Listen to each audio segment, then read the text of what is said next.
Simon & Schuster Audio presents From the Mixed Up Files of Mrs. Basil E. Frankweiler by E. L. Konigsburg. Read by Jill Clayburgh.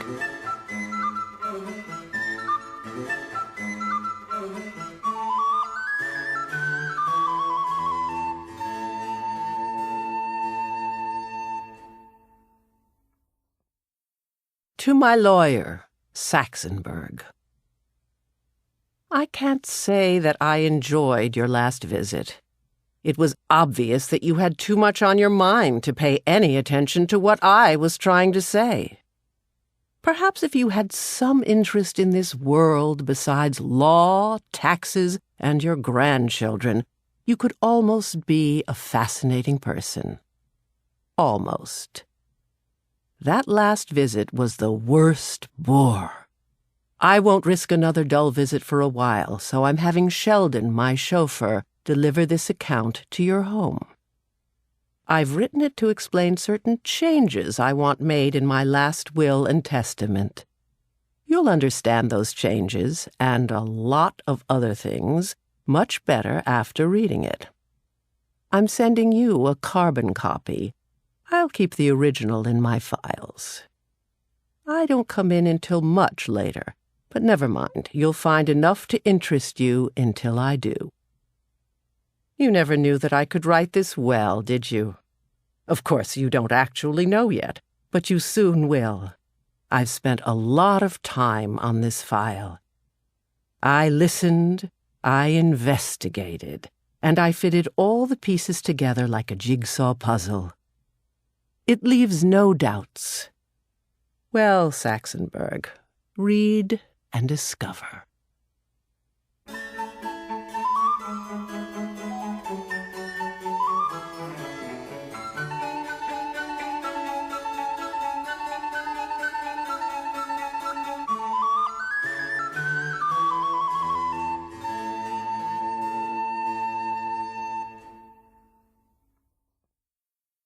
Chapter 1. Claudia knew that she could never pull off the old-fashioned kind of running away. That is, running away in the heat of anger with a knapsack on her back. She didn't like discomfort. Even picnics were untidy and inconvenient, all those insects and the sun melting the icing on the cupcakes. Therefore, she decided that her leaving home would not be just running from somewhere, but would be running to somewhere. To a large place, a comfortable place, an indoor place, and preferably a beautiful place.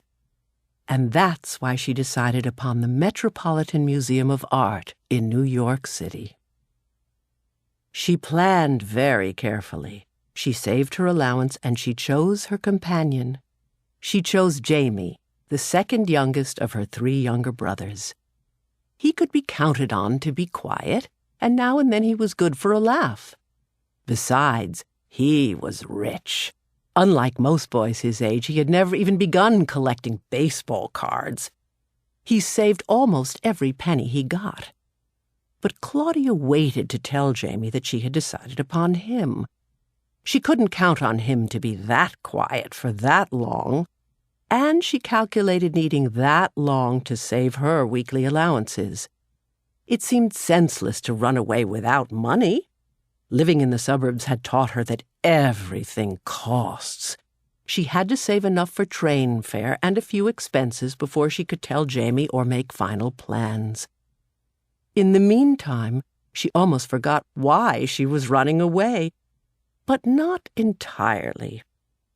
Claudia knew that it had to do with injustice. She was the oldest child and the only girl and was subject to a lot of injustice.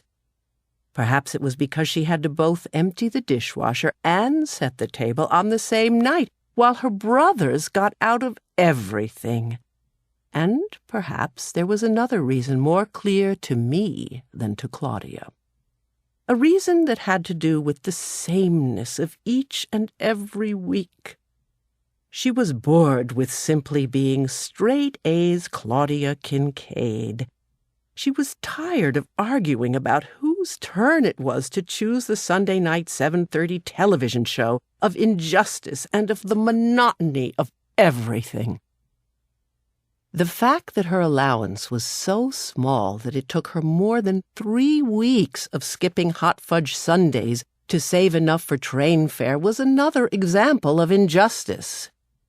Since you always drive to the city, Saxonburg, you probably don't know the cost of train fare. I'll tell you. Full fare one way costs $1.60. Claudia and Jamie could each travel for half of that, since she was 1 month under 12 and Jamie was well under 12, being only 9. Since she intended to return home after everyone had learned a lesson in Claudia appreciation, she had to save money for her return trip, too, which was like full fare one way. Claudia knew that hundreds of people who lived in her town worked in offices in New York City and could afford to pay full fare both ways every day. Like her father. After all, Greenwich was considered an actual suburb of New York, a commuting suburb. Even though Claudia knew that New York City was not far away, certainly not far enough to go considering the size and number of the injustices done to her, she knew that it was a good place to get lost.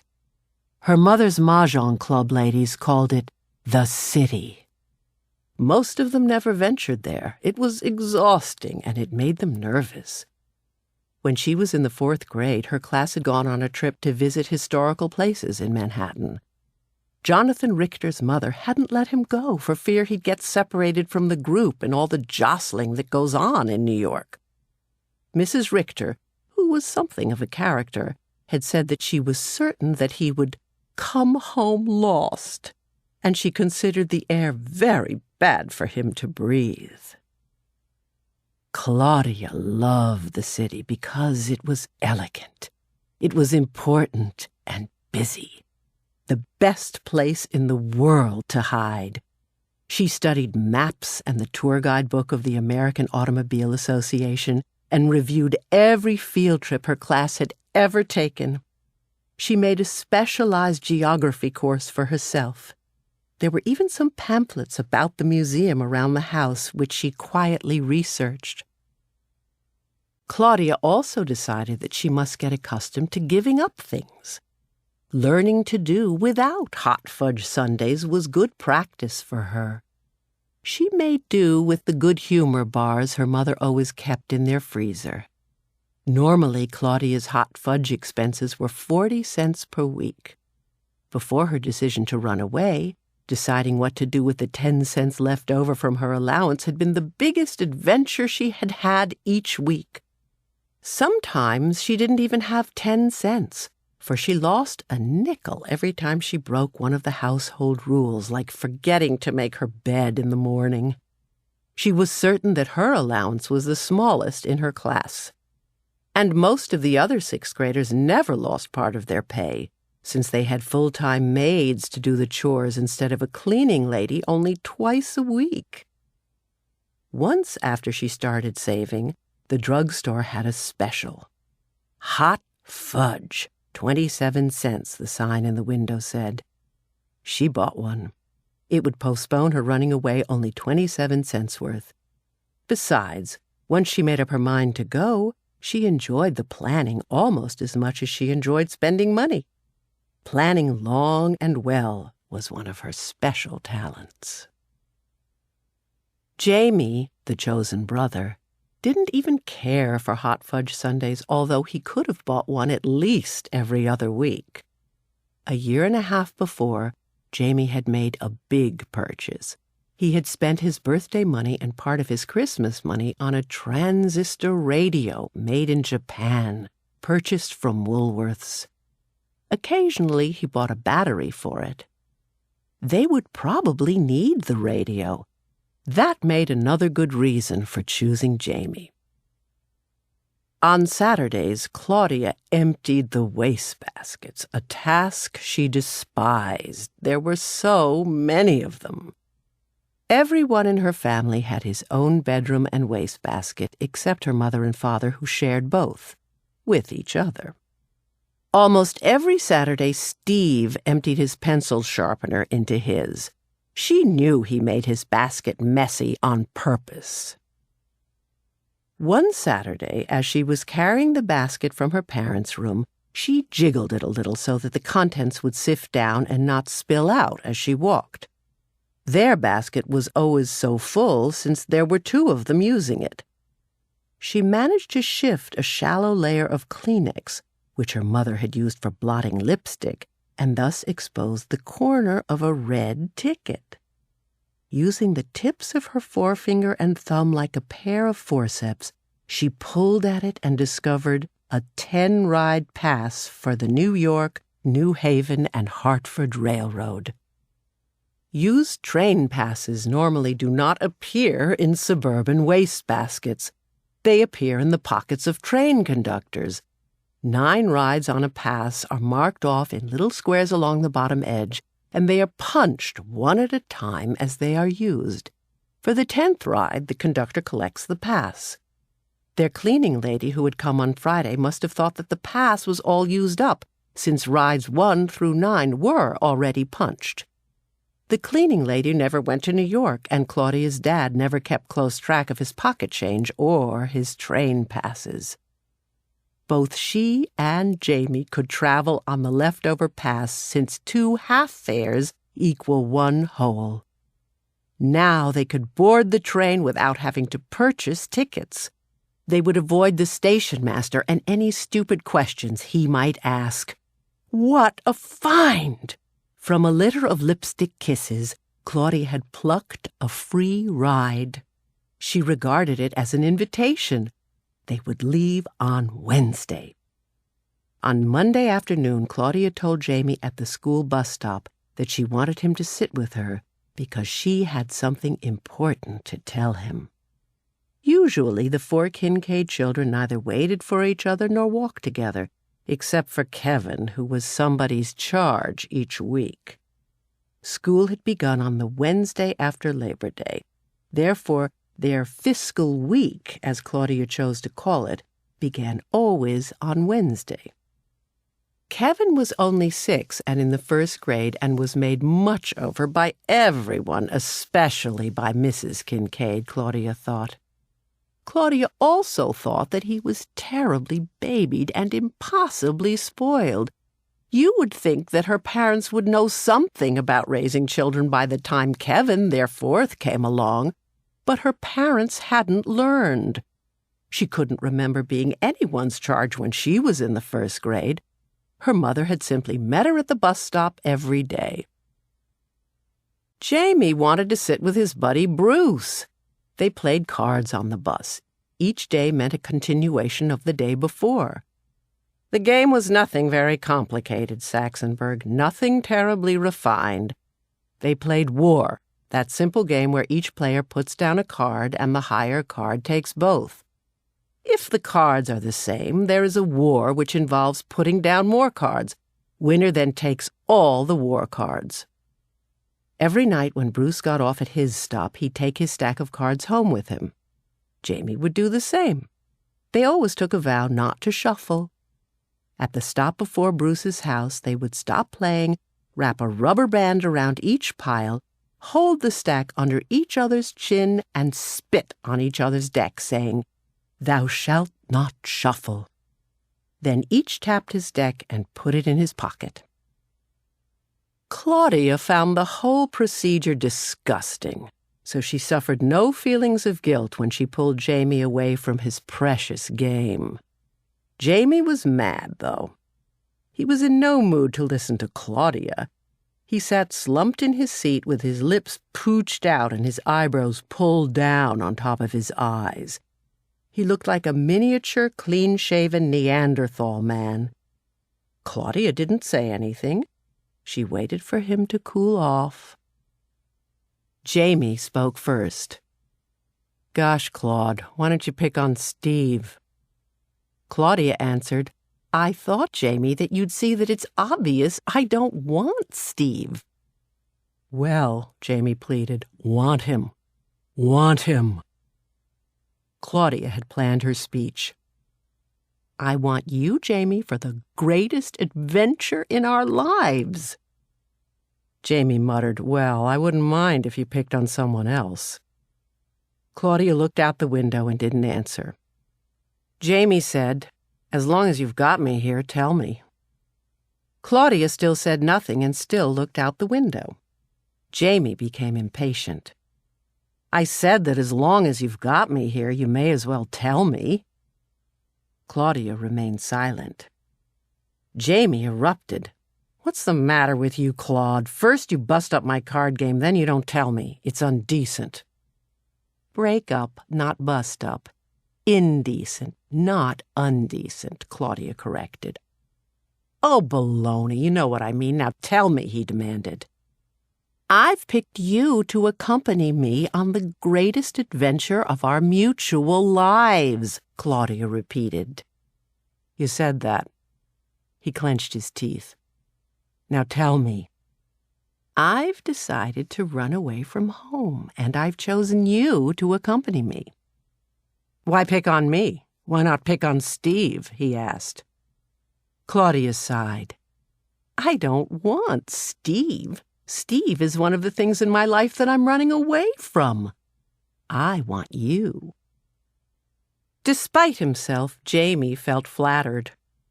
Flattery is as important a machine as the lever, isn't it, Saxonburg? Give it a proper place to rest, and it can move the world. It moved Jamie. He stopped thinking, "Why pick on me?" and started thinking, "I am chosen." He sat up in his seat, unzipped his jacket, put one foot up on the seat, placed his hands over his bent knee, and said out of the corner of his mouth, "Okay, Claude, when do we bust out of here? And how?" Claudia stifled the urge to correct his grammar again. "On Wednesday. Here's the plan. Listen carefully." Jamie squinted his eyes and said, "Make it complicated, Claude. I like complications." Claudia laughed. "It's got to be simple to work. We'll go on Wednesday because Wednesday is music lesson day. I'm taking my violin out of its case and am packing it full of clothes. You do the same with your trumpet case. Take as much clean underwear as possible and socks and at least one other shirt with you." "All in a trumpet case?" I should have taken up the bass fiddle. "You can use some of the room in my case. Also use your book bag. Take your transistor radio." "Can I wear sneakers?" Jamie asked. Claudia answered, "Of course. Wearing shoes all the time is one of the tyrannies you'll escape by coming with me." Jamie smiled, and Claudia knew that now was the correct time to ask. She almost managed to sound casual. "And bring all your money." She cleared her throat. "By the way, how much money do you have?" Jamie put his foot back down on the floor, looked out the window, and said, "Why do you want to know?" "For goodness sake, Jamie, if we're in this together, then we're together. I've got to know. How much do you have?" "Can I trust you not to talk?" he asked. Claudia was getting mad. "Did I ask you if I could trust you not to talk?"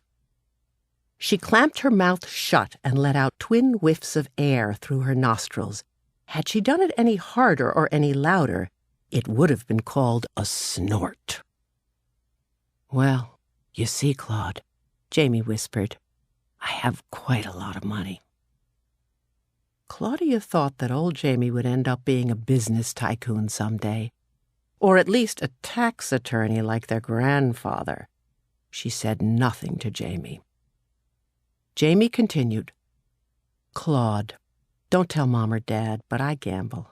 I play those card games with Bruce for money. Every Friday we count our cards and he pays me. 2 cents for every card I have more than he has and 5 cents for every ace. And I always have more cards than he has and at least one more ace." Claudia lost all patience. "Tell me how much you have. $4? 5? How much?" Jamie nuzzled himself further into the corner of the bus seat and sang, $24.43. Claudia gasped, and Jamie, enjoying her reaction, added, "Hang around till Friday and I'll make it 25 even." "How can you do that? Your allowance is only 25 cents. 24.43 plus 25 cents makes only $24.68. Details never escaped Claudia. "I'll win the rest from Bruce." "Come on, James, how can you know on Monday that you'll win on Friday?" "I just know that I will," he answered. "How do you know?" "I'll never tell." He looked straight at Claudia to see her reaction. She looked puzzled. He smiled, and so did she, for she then felt more certain than ever that she had chosen the correct brother for a partner in escape. They complemented each other perfectly. She was cautious, about everything but money, and poor. He was adventurous, about everything but money, and rich. More than $24. That would be quite a nice boodle to put in their knapsacks if they were using knapsacks instead of instrument cases. She already had $4.18. They would escape in comfort. Jamie waited while she thought. "Well, what do you say? Want to wait until Friday?"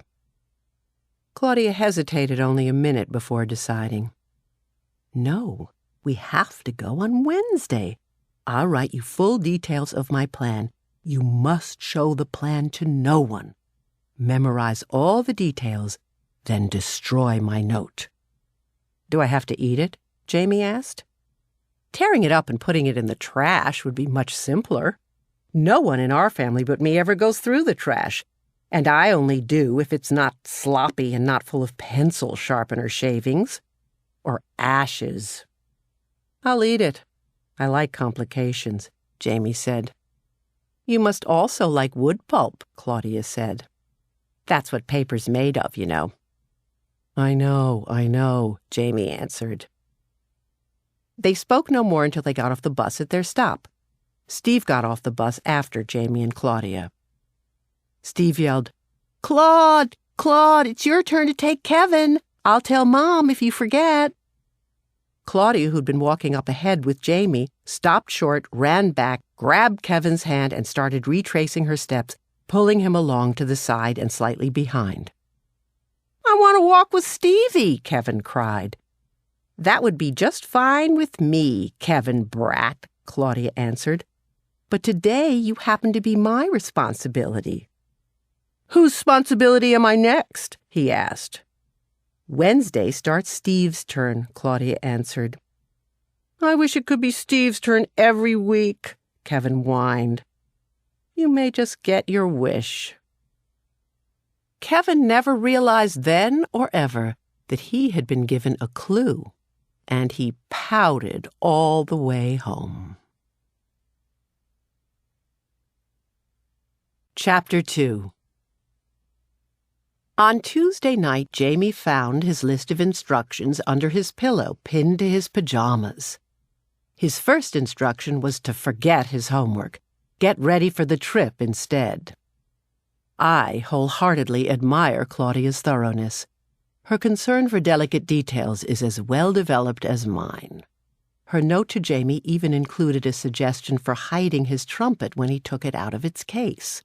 He was to roll it up in his extra blanket, which was always placed at the foot of his bed. After he had followed all the instructions on the list, Jamie took a big glass of water from the bathroom and sat cross-legged on the bed. He bit off a large corner of the list. The paper tasted like the bubble gum he had once saved and chewed for 5 days. It was just as tasteless and only slightly harder. Since the ink was not waterproof, it turned his teeth blue. He tried only one more bite before he tore up the note, crumpled the pieces, and threw them into the trash. Then he brushed his teeth. The next morning, Claudia and Jamie boarded the school bus as usual, according to plan. They sat together in the back and continued sitting there when they arrived at school and everyone got out of the bus. No one was supposed to notice this, and no one did. There was so much jostling and searching for homework papers and mittens that no one paid any attention to anything except personal possessions until they were well up the walk to school. Claudia had instructed Jamie to pull his feet up and crouch his head down so that Herbert, the driver, couldn't see him. He did, and she did the same. If they were spotted, the plan was to go to school and fake out their schedules as best they could, having neither books in their bags nor musical instruments in their cases. They lay over their book bags and over the trumpet and violin cases. Each held his breath for a long time, and each resisted at least 4 temptations to peek up and see what was going on. Claudia pretended that she was blind and had to depend upon her senses of hearing, touch, and smell. When they heard the last of the feet going down the steps and the motor start again, they lifted their chins slightly and smiled at each other. Herbert would now take the bus to the lot on the Boston Post Road where the school bus is parked. Then he would get out of the bus and get into his car and go wherever else he always went. James and Claudia practiced silence all during the ragged ride to the parking lot. The bus bounced along like an empty cracker box on wheels. Almost empty. Fortunately, the bumps made it noisy. Otherwise, Claudia would have worried for fear the driver could hear her heart, for it sounded to her like their electric percolator brewing the morning's coffee. She didn't like keeping her head down so long. Perspiration was causing her cheek to stick to the plastic seat. She was convinced that she would develop a medium serious skin disease within 5 minutes after she got off the bus. The bus came to a stop. They heard the door open. Just a few backward steps by Herbert, and they would be discovered. They held their breath until they heard him walk down the steps and out of the bus. Then they heard the door close. After he got out, Herbert reached in from the small side window to operate the lever that closed the door. Claudia slowly pulled her arm in front of her and glanced at her watch. She would give Herbert 7 minutes before she would lift her head. When the time was up, both of them knew that they could get up, but they wanted to see if they could hold out a bit longer, and they did. They stayed crouched down for about 45 more seconds, but being cramped and uncomfortable, it seemed like 45 more minutes. When they got up, both were grinning. They peeked out of the window of the bus and saw that the coast was clear. There was no need to hurry, so they slowly made their way up to the front, Claudia leading. The door lever was left of the driver's seat, and as she walked toward it, she heard an awful racket behind her. "Jamie," she whispered, "what's all that racket?" Jamie stopped, and so did the noise. "What racket?" he demanded. "You," she said. "You are the racket. What in the world are you wearing? Chainmail?" "I'm just wearing my usual. Starting from the bottom, I have BVD briefs, size 10, 1 T-shirt." "Oh, for goodness sake, I know all that. What are you wearing that makes so much noise?" $24.43. Claudia saw then that his pockets were so heavy they were pulling his pants down. There was a gap of 1.5 inches between the bottom hem of his shirt and the top of his pants. A line of winter-white skin was punctuated by his navel. "How come all your money is in change? It rattles." "Bruce pays off in pennies and nickels. What did you expect him to pay me in? Traveler's checks?" Okay, Claudia said. "What's that hanging from your belt?" "My compass. Got it for my birthday last year." "Why did you bother bringing that? You're carrying enough weight around already." "You need a compass to find your way in the woods. Out of the woods, too. Everyone uses a compass for that." "What woods?" Claudia asked. "The woods we'll be hiding out in," Jamie answered. "Hiding out in? What kind of language is that?" "English language, that's what kind." Whoever told you that we were going to hide out in the woods? Claudia demanded.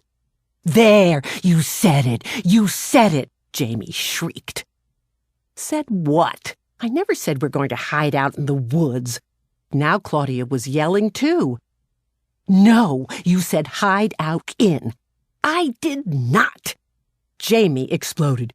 You did too. You said, whoever told you that we're going to hide out in the woods? You said that.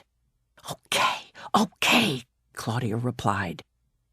She was trying hard to remain calm, for she knew that a group leader must never lose control of herself, even if the group she leads consists of only herself and one brother brat. Okay, she repeated. I may have said hide out in, but I didn't say the woods. Yes, sir, you said. Whoever told you that... Claudia didn't give him a chance to finish. I know. Now let's begin by my saying that we are going to hide out in the Metropolitan Museum of Art in New York City. Jamie said, See, you said it again. I did not. I said the Metropolitan Museum of Art. You said hide out in again. All right, let's forget the English language lessons. We are going to the Metropolitan Museum of Art in Manhattan. For the first time, the meaning instead of the grammar of what Claudia had said penetrated. The Metropolitan Museum of Art? Baloney, he exclaimed. What kind of crazy idea is that? Claudia now felt she had control of herself and Jamie and the situation.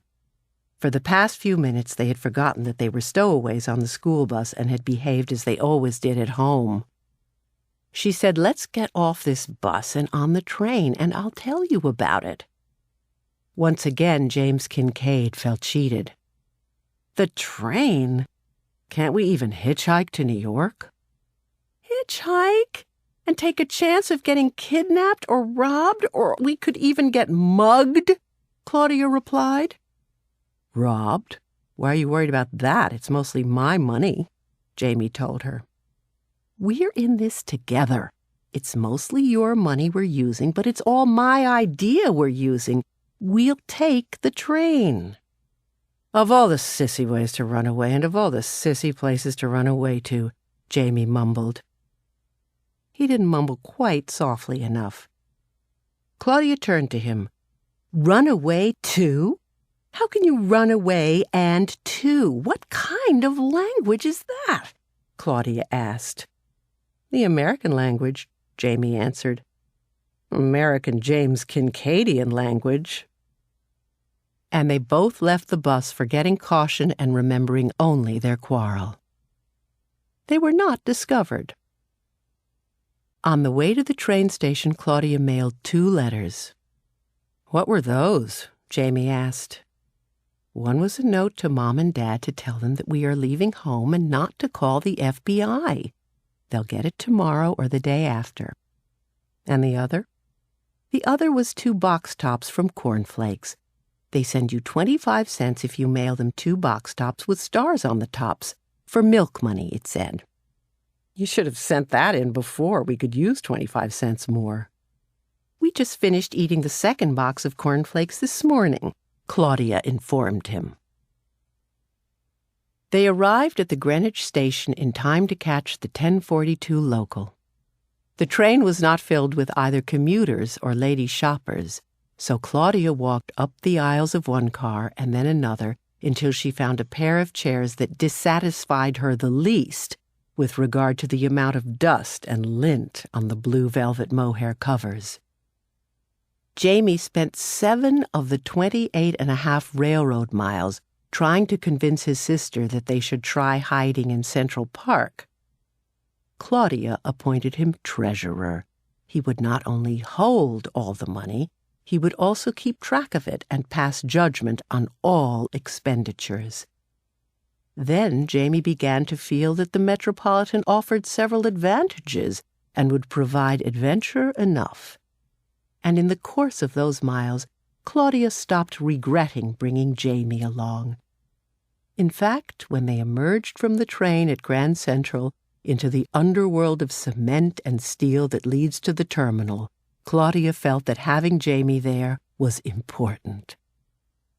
Ah, how well I know those feelings of hot and hollow that come from that dimly lit concrete ramp.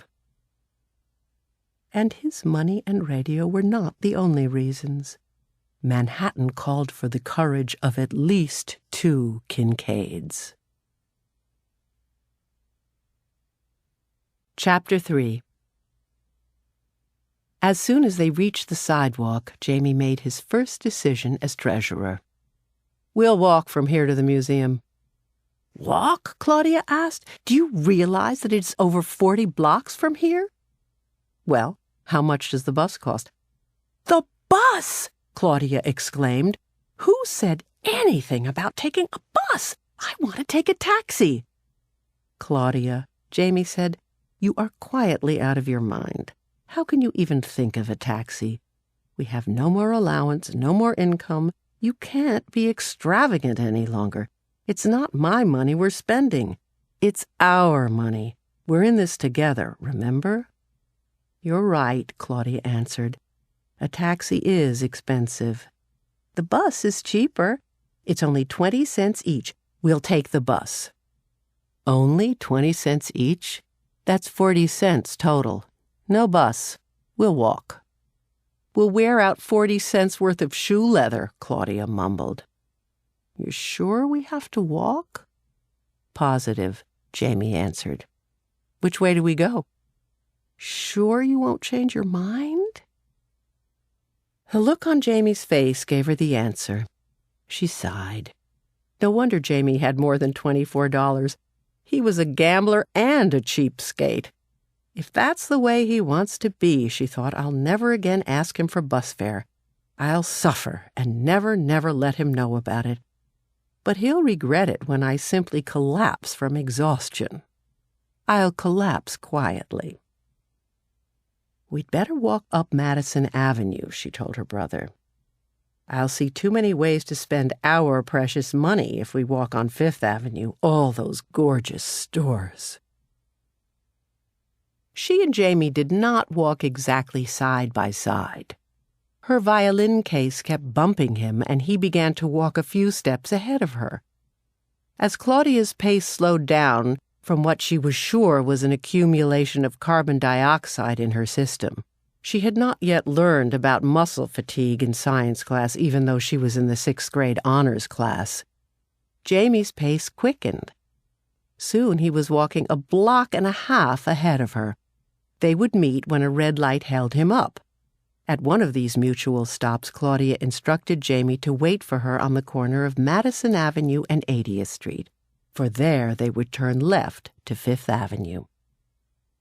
She found Jamie standing on that corner, probably one of the most civilized street corners in the whole world, consulting a compass and announcing that when they turned left, they would be heading due northwest. Claudia was tired and cold at the tips. Her fingers, her toes, her nose were all cold, while the rest of her was perspiring under the weight of her winter clothes. She never liked feeling either very hot or very cold, and she hated feeling both at the same time. "Head due northwest, head due northwest," she mimicked. "Can't you simply say turn right or turn left as everyone else does? Who do you think you are? Daniel Boone? I bet no one's used a compass in Manhattan since Henry Hudson." Jamie didn't answer. He briskly rounded the corner of 80th Street and made his hand into a sun visor as he peered down the street. Claudia needed an argument. Her internal heat, the heat of anger, was cooking that accumulated carbon dioxide. It would soon explode out of her if she didn't give it some vent. "Don't you realize that we must try to be inconspicuous?" she demanded of her brother. "What's inconspicuous?" "Unnoticeable." Jamie looked all around. "I think you're brilliant, Claude. New York is a great place to hide out. No one notices no one. anyone, Claudia corrected. She looked at Jamie and found him smiling. She softened. She had to agree with her brother. She was brilliant. New York was a great place, and being called brilliant had cooled her down. The bubbles dissolved. By the time they reached the museum, she no longer needed an argument. As they entered the main door on Fifth Avenue, the guard clicked off 2 numbers on his people counter. Guards always count the people going into the museum, but they don't count them going out. My chauffeur, Sheldon, has a friend named Morris who is a guard at the Metropolitan. I've kept Sheldon busy getting information from Morris. It's not hard to do since Morris loves to talk about his work. He'll tell about anything except security. Ask him a question he won't or can't answer, and he says, "I'm not at liberty to tell." Security. By the time Claudia and Jamie reached their destination, it was 1 o'clock, and the museum was busy. On any ordinary Wednesday, over 26,000 people come. They spread out over the 20 acres of floor space. They roam from room to room to room to room to room. On Wednesday come the gentle old ladies who are using the time before the Broadway matinee begins. They walk around in pairs. You can tell they are a set because they wear matching pairs of orthopedic shoes, the kind that lace on the side. Tourists visit the museum on Wednesdays. You can tell them because the men carry cameras and the women look as if their feet hurt. They wear high-heeled shoes. I always say that those who wear 'em deserve 'em. And there are art students. Any day of the week. They also walk around in pairs. You can tell that they are a set because they carry matching black sketchbooks. You've missed all this, Saxonburg. Shame on you. You've never set your well-polished shoe inside that museum. More than 250,000 people come to that museum every week. They come from Mankato, Kansas, where they have no museums, and from Paris, France, where they have lots. And they all enter free of charge because that's what the museum is. Great and large and wonderful, and free to all. And complicated. Complicated enough even for Jamie Kincaid. No one thought it strange that a boy and a girl, each carrying a book bag and an instrument case and who would normally be in school, were visiting a museum. After all, about 1,000 school children visit the museum every day. The guard at the entrance merely stopped them and told them to check their cases and book bags. A museum rule: no bags, food, or umbrellas. None that the guards can see. Rule or no rule, Claudia decided it was a good idea. A big sign in the checking room said, "No tipping," so she knew that Jamie couldn't object. Jamie did object, however. He pulled his sister aside and asked her how she expected him to change into his pajamas. His pajamas, he explained, were rolled into a tiny ball in his trumpet case. Claudia told him that she fully expected to check out at 4:30. They would then leave the museum by the front door and within 5 minutes would re-enter from the back, through the door that leads from the parking lot to the Children's Museum. After all, didn't that solve all their problems? 1, they would be seen leaving the museum. 2, they would be free of their baggage while they scouted around for a place to spend the night. And 3, it was free. Claudia checked her coat as well as her packages. Jamie was condemned to walking around in his ski jacket. When the jacket was on and zippered, it covered up that exposed strip of skin. Besides, the Orlon plush lining did a great deal to muffle his $24 rattle. Claudia would never have permitted herself to become so overheated, but Jamie liked perspiration, a little bit of dirt, and complications. Right now, however, He wanted lunch. Claudia wished to eat in the restaurant on the main floor, but Jamie wished to eat in the snack bar downstairs. He thought it would be less glamorous but cheaper, and as Chancellor of the Exchequer, as holder of the veto power, and as tightwad of the year, he got his wish. Claudia didn't really mind too much when she saw the snack bar. It was plain, but clean. James was dismayed at the prices. They had $28.61 when they went into the cafeteria, and only $27.11 when they came out, still feeling hungry. "Claudia," he demanded, "did you know food would cost so much? Now, aren't you glad that we didn't take a bus?" Claudia was no such thing. She was not glad that they hadn't taken a bus. She was merely furious that her parents, and Jamie's too, had been so stingy that she had been away from home for less than one whole day and was already worried about survival money. She chose not to answer Jamie. Jamie didn't notice. He was completely wrapped up in problems of finance. "You think I could get one of the guards to play me a game of war?" he asked. "That's ridiculous," Claudia said. "Why? I brought my cards along, a whole deck." Claudia said, "Inconspicuous is exactly the opposite of that. Even a guard at the Metropolitan who sees thousands of people every day would remember a boy who played him a game of cards." Jamie's pride was involved. "I cheated Bruce through all second grade and through all third grade so far, and he still isn't wise." "Jamie, is that how you knew you'd win?" Jamie bowed his head and answered, "Well, yeah. Besides, Brucey has trouble keeping straight the jacks, queens, and kings. He gets mixed up." "Why do you cheat your best friend?" "I sure don't know. I guess I like complications." "Well, quit worrying about money now. Worry about where we're going to hide while they're locking up this place." They took a map from the information stand for free. Claudia selected where they would hide during that dangerous time immediately after the museum was closed to the public and before all the guards and helpers left. She decided that she would go to the ladies' room and Jamie would go to the men's room just before the museum closed. "Go to the one near the restaurant on the main floor," she told Jamie. "I'm not spending a night in a men's room. All that tile? It's cold. And besides, men's rooms make noises sound louder, and I rattle enough now."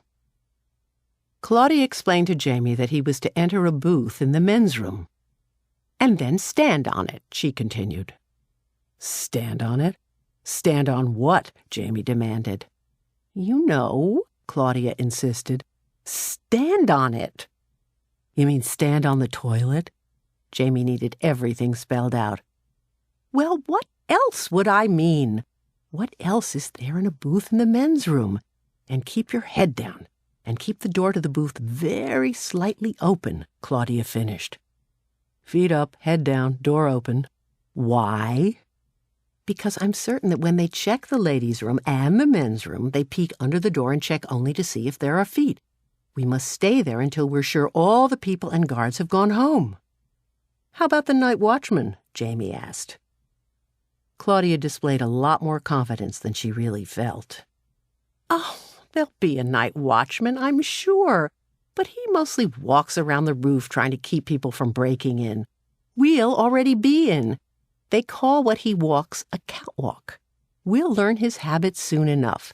They must mostly use burglar alarms in the inside. We'll just never touch a window, a door, or a valuable painting. Now let's find a place to spend the night." They wandered back to the rooms of fine French and English furniture. It was here Claudia knew for sure that she had chosen the most elegant place in the world to hide. She wanted to sit on the lounge chair that had been made for Marie Antoinette, or at least sit at her writing table. But signs everywhere said not to step on the platform, and some of the chairs had silken ropes strung across the arms to keep you from even trying to sit down. she would have to wait until after lights out to be Marie Antoinette. At last she found a bed that she considered perfectly wonderful, and she told Jamie that they would spend the night there.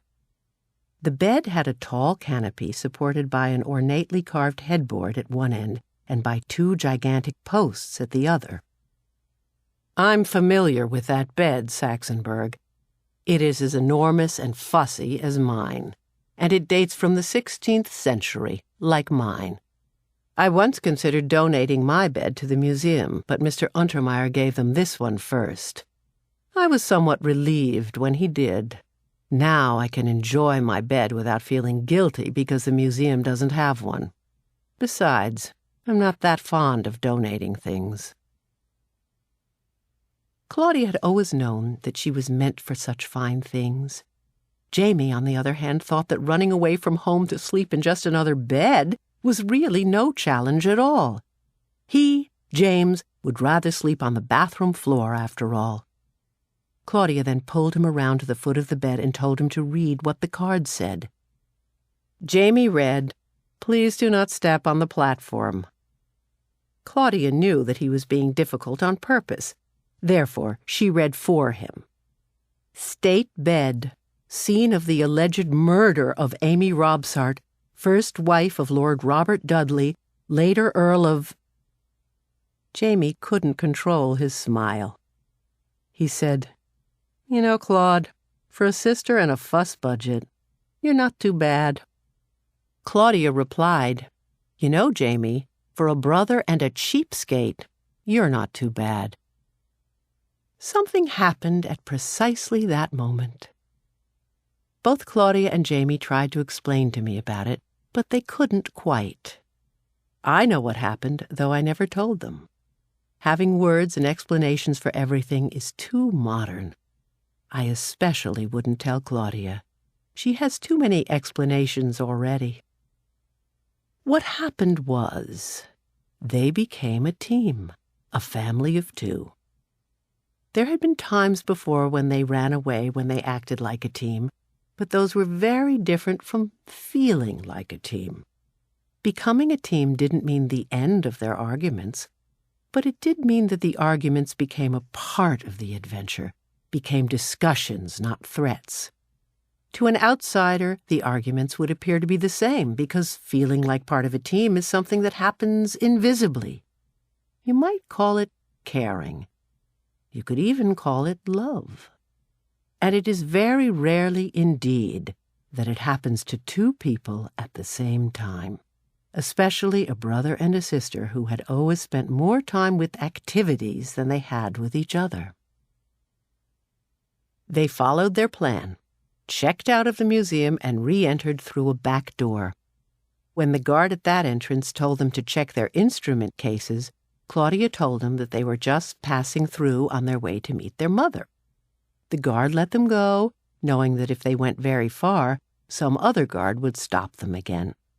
However, they managed to avoid other guards for the remaining minutes until the bell rang. The bell meant that the museum was closing in 5 minutes. They then entered the booths of the restrooms. They waited in the booths until 5:30, when they felt certain that everyone had gone. Then they came out and met. 5:30 in winter is dark, but nowhere seems as dark as the Metropolitan Museum of Art. The ceilings are so high that they fill up with a lot of darkness. It seemed to Jamie and Claudia that they walked through miles of corridors. Fortunately, the corridors were wide, and they were spared bumping into things. At last they came to the Hall of the English Renaissance. Jamie quickly threw himself upon the bed, forgetting that it was only about 6 o'clock and thinking that he would be so exhausted that he would immediately fall asleep. He didn't. He was hungry. That was one reason he didn't fall asleep immediately. He was uncomfortable, too. So he got up from bed, changed into his pajamas, and got back into bed. He felt a little better. Claudia had already changed into her pajamas. She, too, was hungry, and she, too, was uncomfortable. How could so elegant and romantic a bed smell so musty? She would have liked to wash everything in a good, strong, sweet-smelling detergent. As Jamie got into bed, he still felt uneasy, and it wasn't because he was worried about being caught. Claudia had planned everything so well that he didn't concern himself about that. The strange way he felt had little to do with the strange place in which they were sleeping. Claudia felt it too. Jamie lay there thinking. Finally, realization came. "You know, Claude," he whispered, "I didn't brush my teeth." Claudia answered, "Well, Jamie, you can't always brush after every meal." They both laughed very quietly. "Tomorrow," Claudia reassured him, "we'll be even better organized." It was much earlier than her bedtime at home, but still Claudia felt tired. She thought she might have an iron deficiency anemia, tired blood. Perhaps the pressures of everyday stress and strain had gotten her down. Maybe she was lightheaded from hunger. Her brain cells were being robbed of vitally needed oxygen for good growth, and yawn. She shouldn't have worried.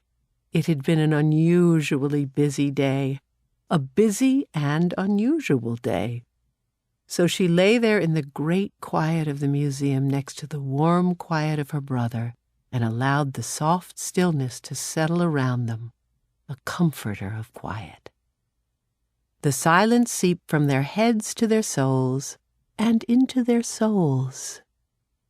They stretched out and relaxed. Instead of oxygen and stress, Claudia thought now of hushed and quiet words. Glide, fur, banana, peace. Even the footsteps of the night watchman added only an accented quarter note to the silence that had become a hum, a lullaby. They lay perfectly still, even long after he passed. Then they whispered good night to each other and fell asleep. They were quiet sleepers, and hidden by the heaviness of the dark, they were easily not discovered. Of course, Saxonburg, the draperies of that bed helped too. Chapter 4. Claudia and Jamie awoke very early the next morning. It was still dark. Their stomachs felt like tubes of toothpaste that had been all squeezed out. Giant economy-sized tubes. They had to be out of bed and out of sight before the museum staff came on duty.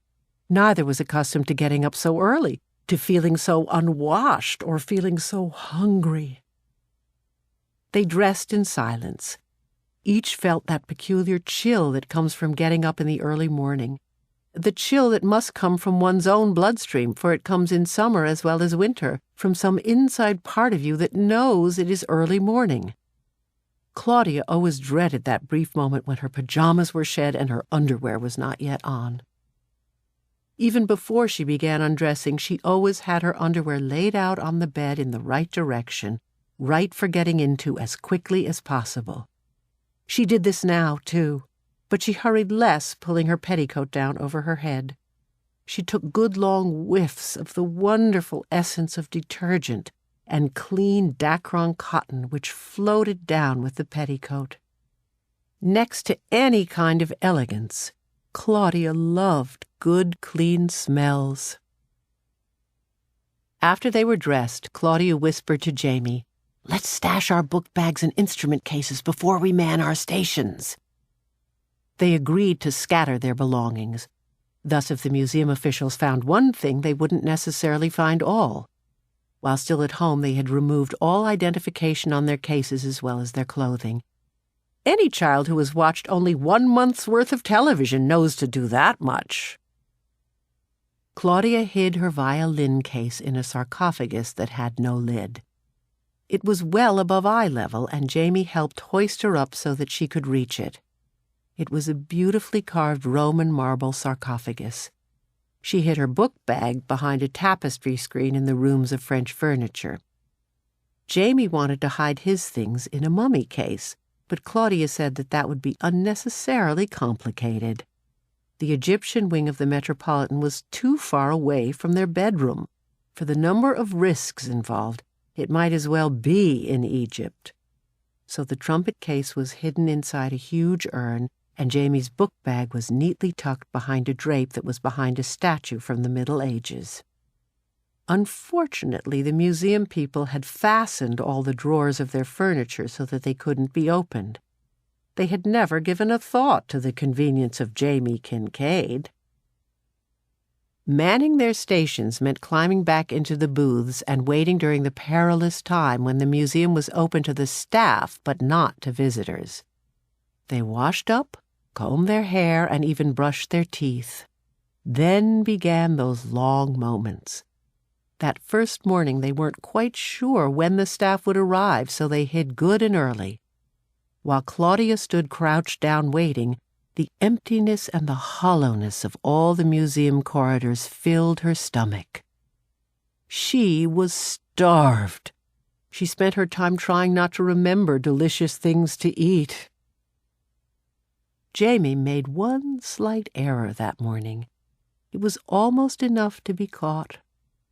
When he heard the sound of running water, he assumed that some male visitor was using the men's room to wash up. He checked his watch and saw that it was 10:05. He knew that the museum officially opened at 10 o'clock, so he stepped down to walk out of his booth. It was not, however, a museum visitor who had turned on the water tap. It was a janitor filling his bucket. He was leaning down in the act of wringing out his mop when he saw Jamie's legs appear from nowhere and then saw Jamie emerge. "Where did you come from?" he asked. Jamie smiled and nodded. "Mother always says that I came from heaven." He bowed politely and walked out, delighted with his brush with danger. He could hardly wait to tell Claudia.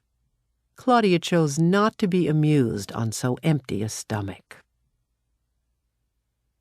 The museum restaurant wouldn't open until 11:30, and the snack bar wouldn't open until after that, so they left the museum to get breakfast. They went to the automat and used up $1 worth of Bruce's nickels. Jamie allotted 10 nickels to Claudia and kept 10 for himself. Jamie bought a cheese sandwich and coffee. After eating these, he still felt hungry and told Claudia she could have 25 cents more for pie if she wished. Claudia, who had eaten cereal and drunk pineapple juice, scolded him about the need to eat properly. Breakfast food for breakfast and lunch food for lunch. Jamie countered with complaints about Claudia's narrow-mindedness. They were better organized that second day. Knowing that they could not afford more than 2 meals a day, they stopped at a grocery and bought small packages of peanut butter crackers for the night. They hid them in various pockets in their clothing. They decided to join a school group for lunch at the snack bar. There were certainly enough to choose from. That way their faces would always be just part of the crowd. Upon their return to the museum, Claudia informed Jamie that they should take advantage of the wonderful opportunity they had to learn and to study. No other children in all the world since the world began had had such an opportunity.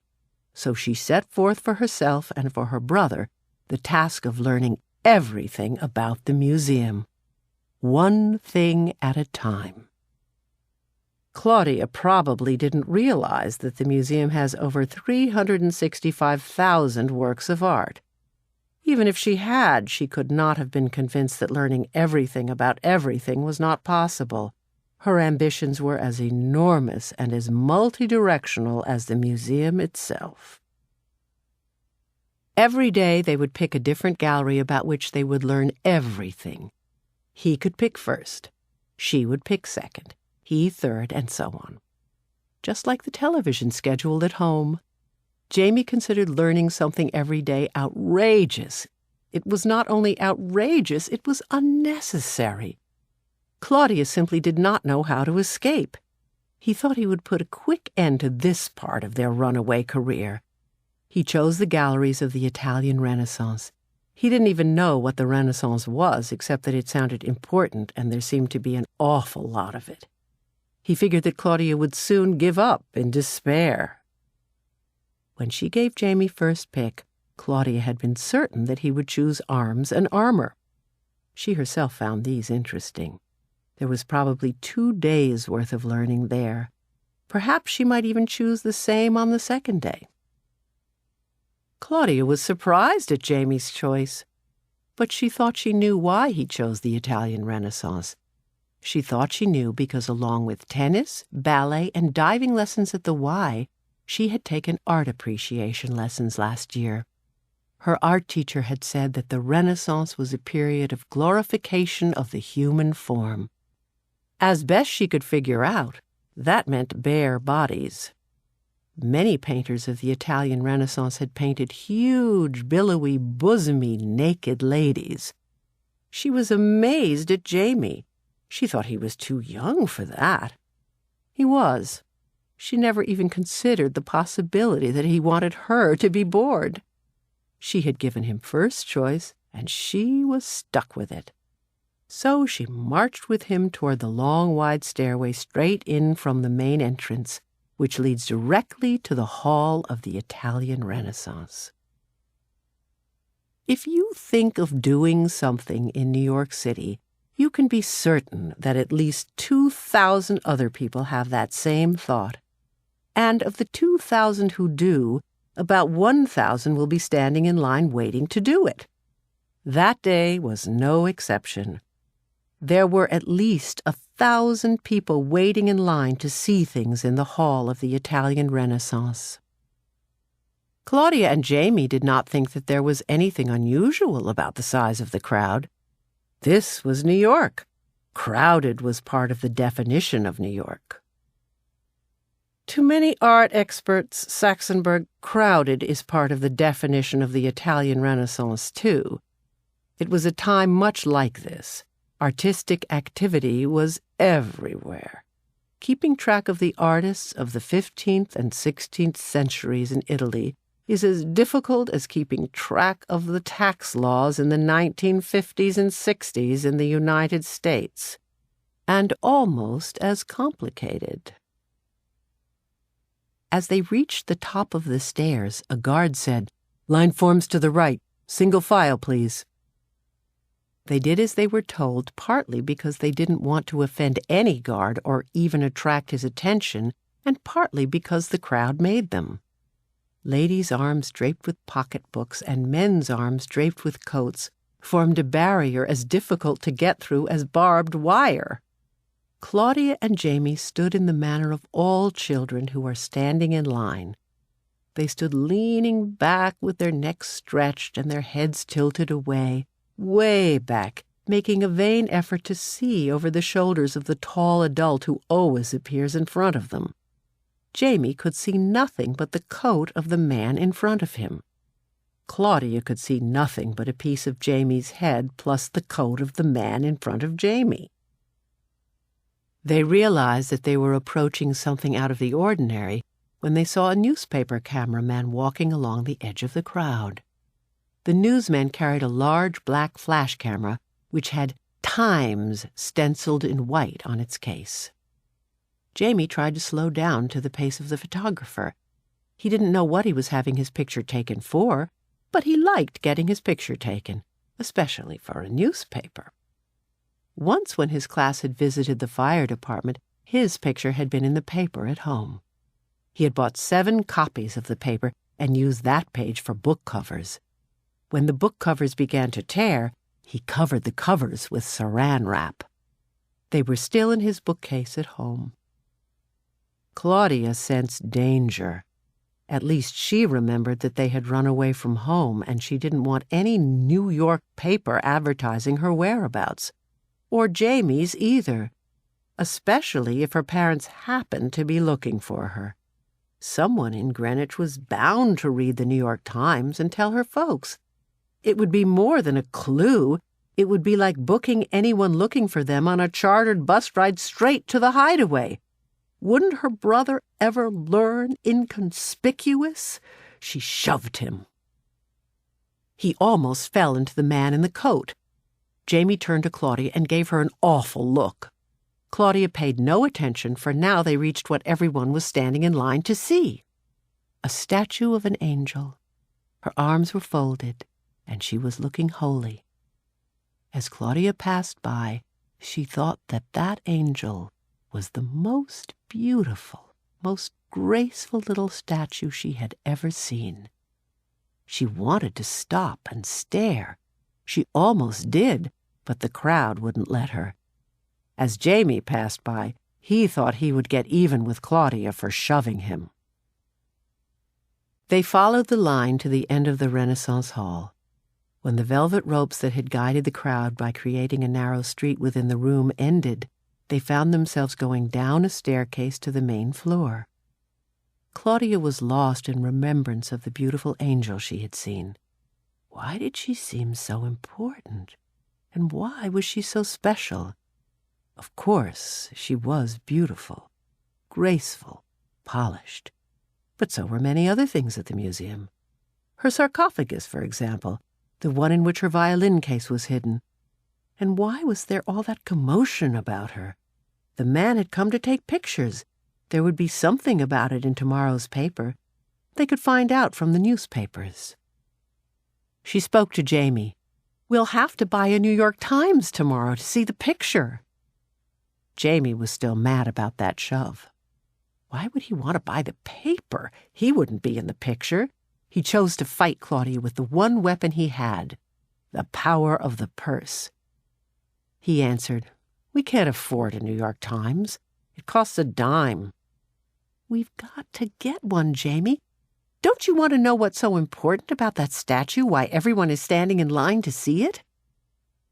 Jamie felt that letting Claudia know that she couldn't get away with shoving him in public was more important than his curiosity. "Well, perhaps tomorrow you can push someone down and grab his paper while he's trying to get up. I'm afraid, though, that our budget won't allow this expense." They walked for a short while before Claudia said, "I'll find out some way." She was determined about that. She was also determined about learning. They wouldn't skip a lesson so easily. "Since we can't learn everything about the Italian Renaissance today, let's learn everything about the Egyptian rooms. That will be our lesson instead." Jamie liked the mummies, even if he didn't like lessons, so they walked together to the Egyptian wing. There they encountered a class that was also touring the halls. Each child in the class wore a round circle of blue construction paper on which was written in magic marker, Grade 6, WPS. The class was seated on little rubber mats around a glass case, within which was a mummy case, within which was the mummy they were talking about. The teacher sat on a folding stool. Both Claudia and Jamie wandered over toward the class and soon became part of it. Almost. They listened to the guide, a very pretty young lady who worked for the museum, and they learned a lot. They didn't even mind. They were surprised that they could actually learn something when they weren't in class. The guide told them how mummies were prepared and how Egypt's dry climate helped to preserve them. She told them about digging for tombs, and she told them about the beautiful princess, Sit-Hot-Hor-Unet, whose jewelry they would see in another room. Before they left this room, however, she wanted to know if there were any questions. Since I'm sure this group was typical of all the school groups that I've observed at the museum, I can tell you what they were doing. At least 12 members of Grade 6 WPS were busy poking at each other. 12 were wondering when they would eat. 4 were worried about how long it would be before they could get a drink of water. Only Jamie had a question. How much did it cost to become a mummy? The pretty guide thought he was part of the class. The teacher thought that he was planted in the audience to pep up the discussion. The class knew that he was an imposter. When they bothered to notice Claudia, they knew that she was one also. But the class had the good manners that come with not caring. They would leave the imposters alone. The question, however, would have caused at least 10 of them to stop poking at each other, 6 to forget about eating, and 3 others to find the need for drink suddenly less urgent. It caused Claudia to want to embalm Jamie in a vat of mummy fluid right that minute. That would teach him inconspicuous. The guide told Jamie that some people saved all their lives so that they could become mummies. It was indeed expensive. One of the students called out, "You might even say it costs him his life." Everyone laughed. Then they picked up their rubber mats and walked to the next room.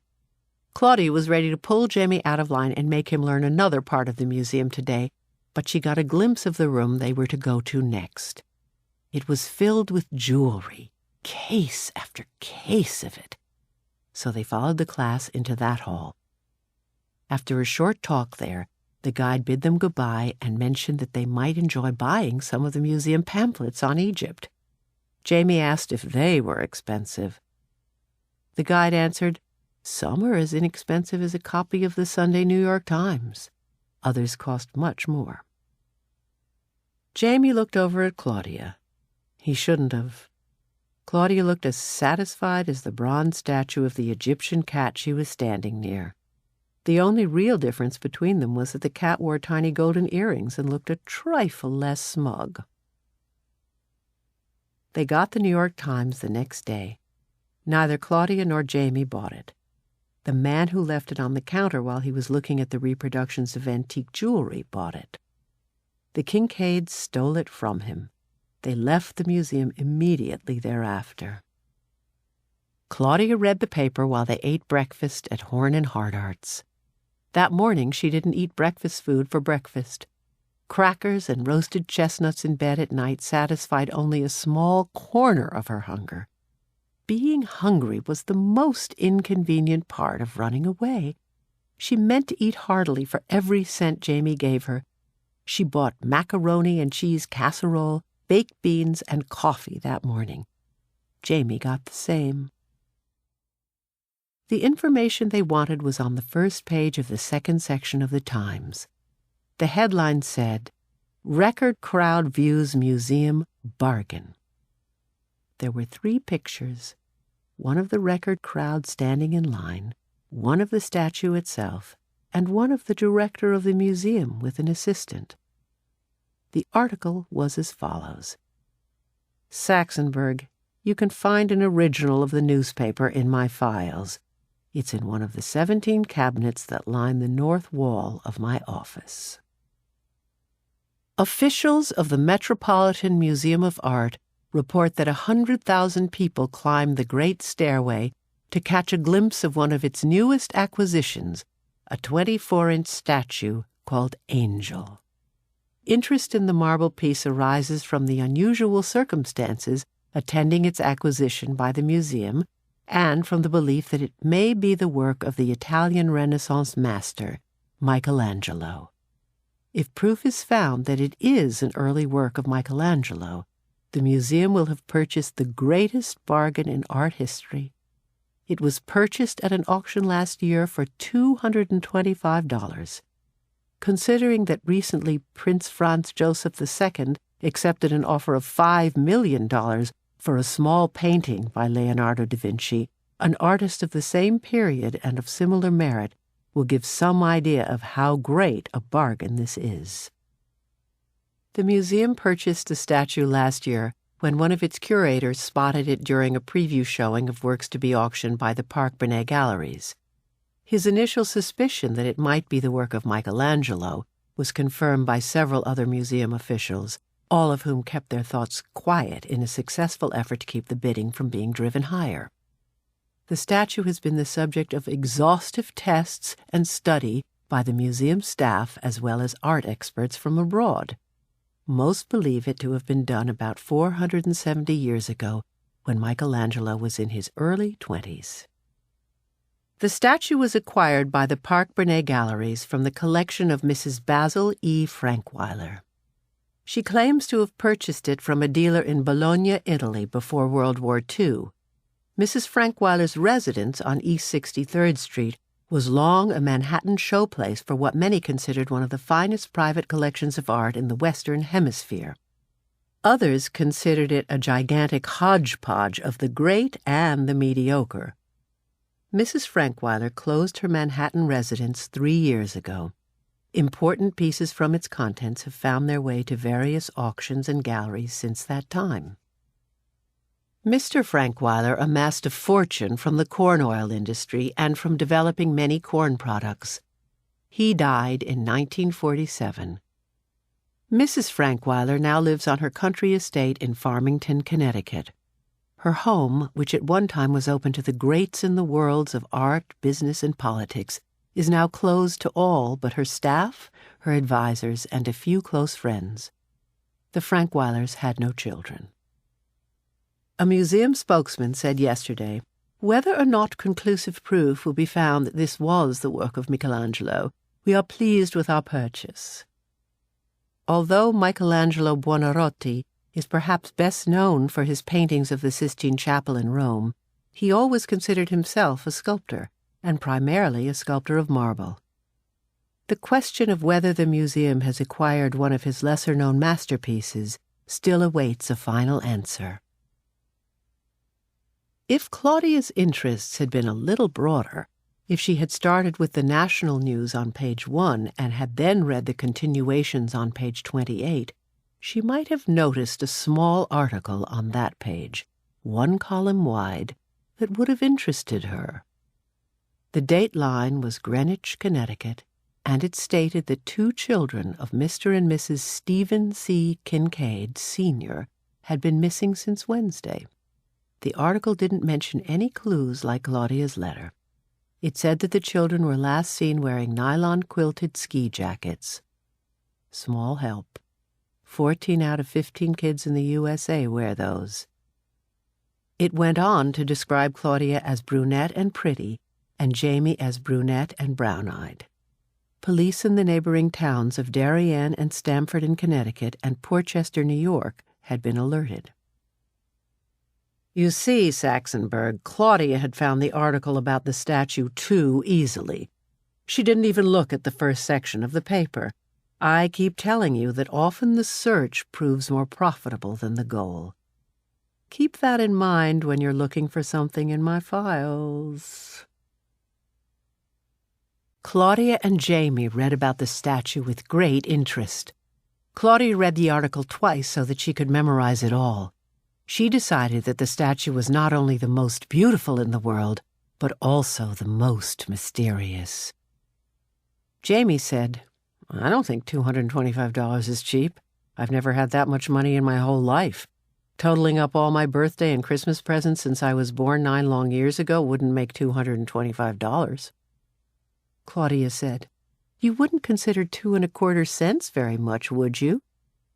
Jamie answered, "I might." "That's right, you might, but most people wouldn't. Well, if this statue is by Michelangelo, it's worth about $2,250,000 instead of $225. That's the same as saying that suddenly 2 1/4 cents is worth $225. Jamie thought this over a minute. He was impressed. "When I grow up, I'm going to find a way to know for certain who did a statue." This was all Claudia needed, something that had been smoldering inside her since she first saw the statue, that had been fed by the Times article, now flared into an idea. "Jamie, let's do it now.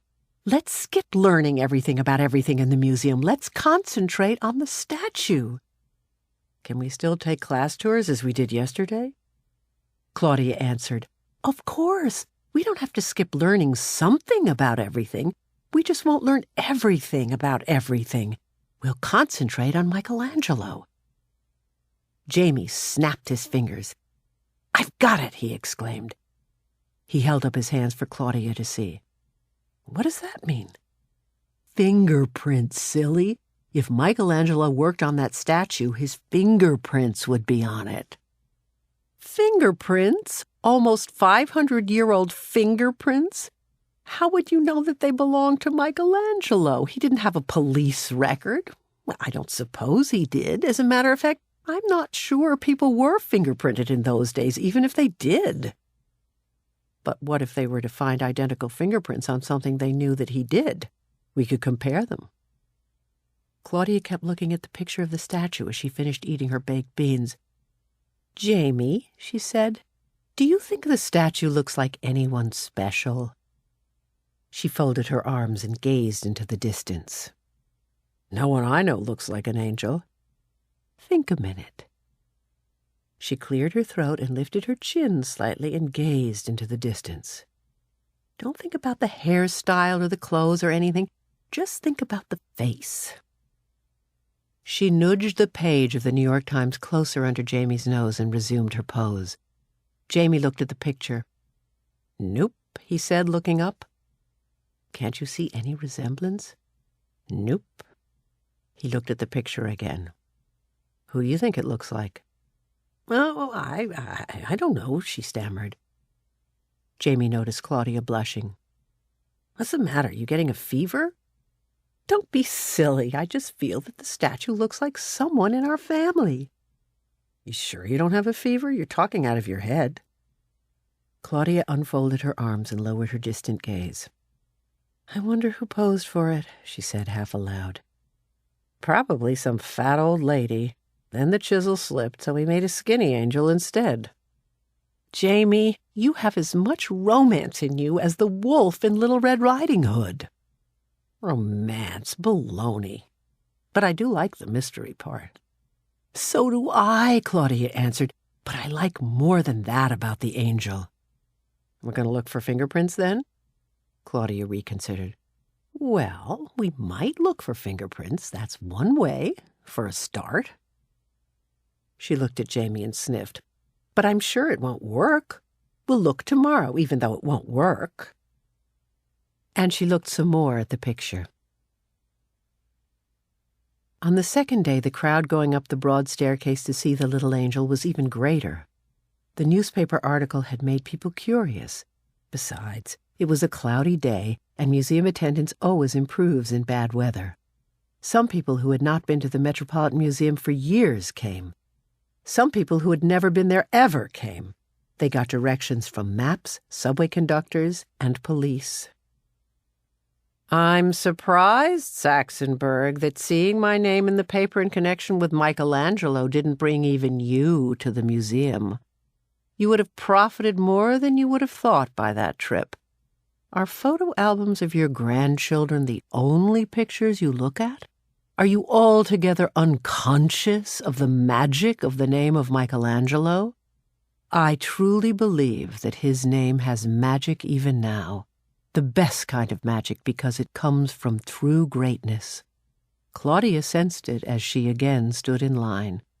The mystery only intrigued her. The magic trapped her.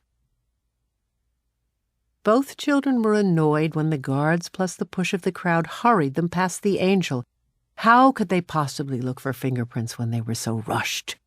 After this hurried visit to the statue, they decided to do their research when they had the statue and the museum to themselves. Claudia especially wanted to make herself important to the statue. She would solve its mystery, and it, in turn, would do something important to her, though what this was, she didn't quite know.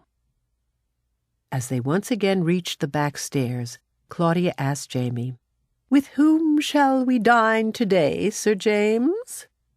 Jamie answered, "Oh, I don't know, dear Lady Claudia. Shall we find a good and proper group?" "Yes, let us, Sir James." Thereupon Jamie held out his arm, Claudia rested the tips of her fingers on the top of his hand, and they descended the stairs. They proved to be as fussy in their selection as Goldilocks. This group was too old, that group too young, this too small, that all girls. But they found a good and proper group in the American wing where they spent a lovely and informative hour and a half learning about the arts and crafts of colonial days. They dined with the group, staying always at the rear of the line, always slightly apart. Both Jamie and Claudia had acquired a talent for being near but never part of a group. Some people, Saxonburg, never learn to do that all their lives, and some learn it all too well.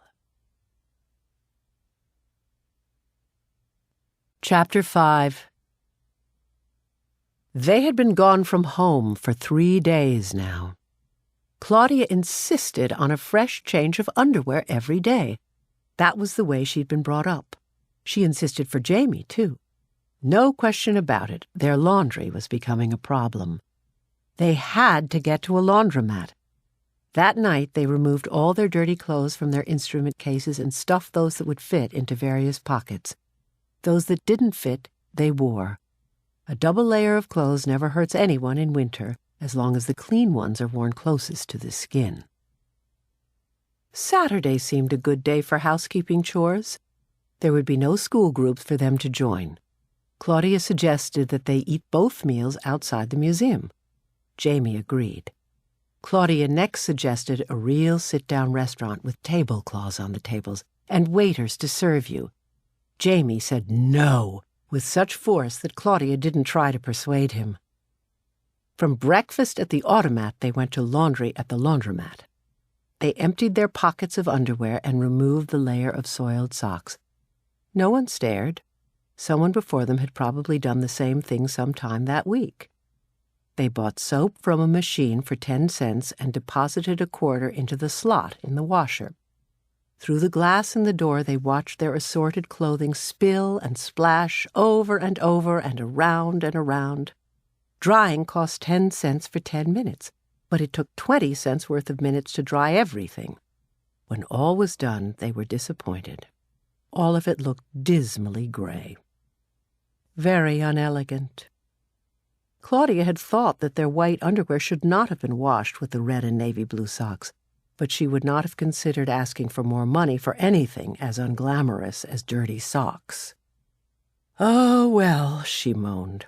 "At least they smell clean." Jamie said, "Let's go to the TV department of Bloomingdale's and watch TV." "Not today. We've got to work on the mystery of the statue all morning tomorrow, because tomorrow the museum doesn't open until 1 o'clock. Today we must learn all about the Renaissance and Michelangelo to prepare ourselves.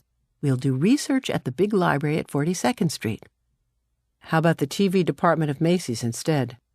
To the library, Sir James. Gimbals. Library. They packed their gray-looking laundry back into their pockets and walked to the door of the laundromat. At the door, Claudia turned to Jamie and asked, "Can we—" Jamie didn't let her finish. "No, dear Lady Claudia, we have not the funds for taxis, buses, or subways. Shall we walk?" He extended his arm. Claudia placed her gloved fingertips on top of Jamie's mittened ones. Thus they began their long walk to the library. Once there, they asked the lady at the information booth where they could find books on Michelangelo. She directed them first to the children's room, but when the librarian there found out what they wanted to know, she advised them to go to the Donnell Branch Library on 53rd Street. Jamie hoped this would discourage Claudia, but it didn't. She didn't even seem to mind backtracking up Fifth Avenue. Her determination convinced Jamie that Saturday should be spent just this way. Once at the library, they examined the directory which told what was available where and when the library was open. In the downstairs art room, the librarian helped them find the books which Claudia selected from the card catalog. She even brought them some others. Claudia liked that part. She always enjoyed being waited on. Claudia began her studies, never doubting that she could become an authority that morning. She had neither pencil nor paper to make notes, and she knew she wouldn't have a lot of time to read.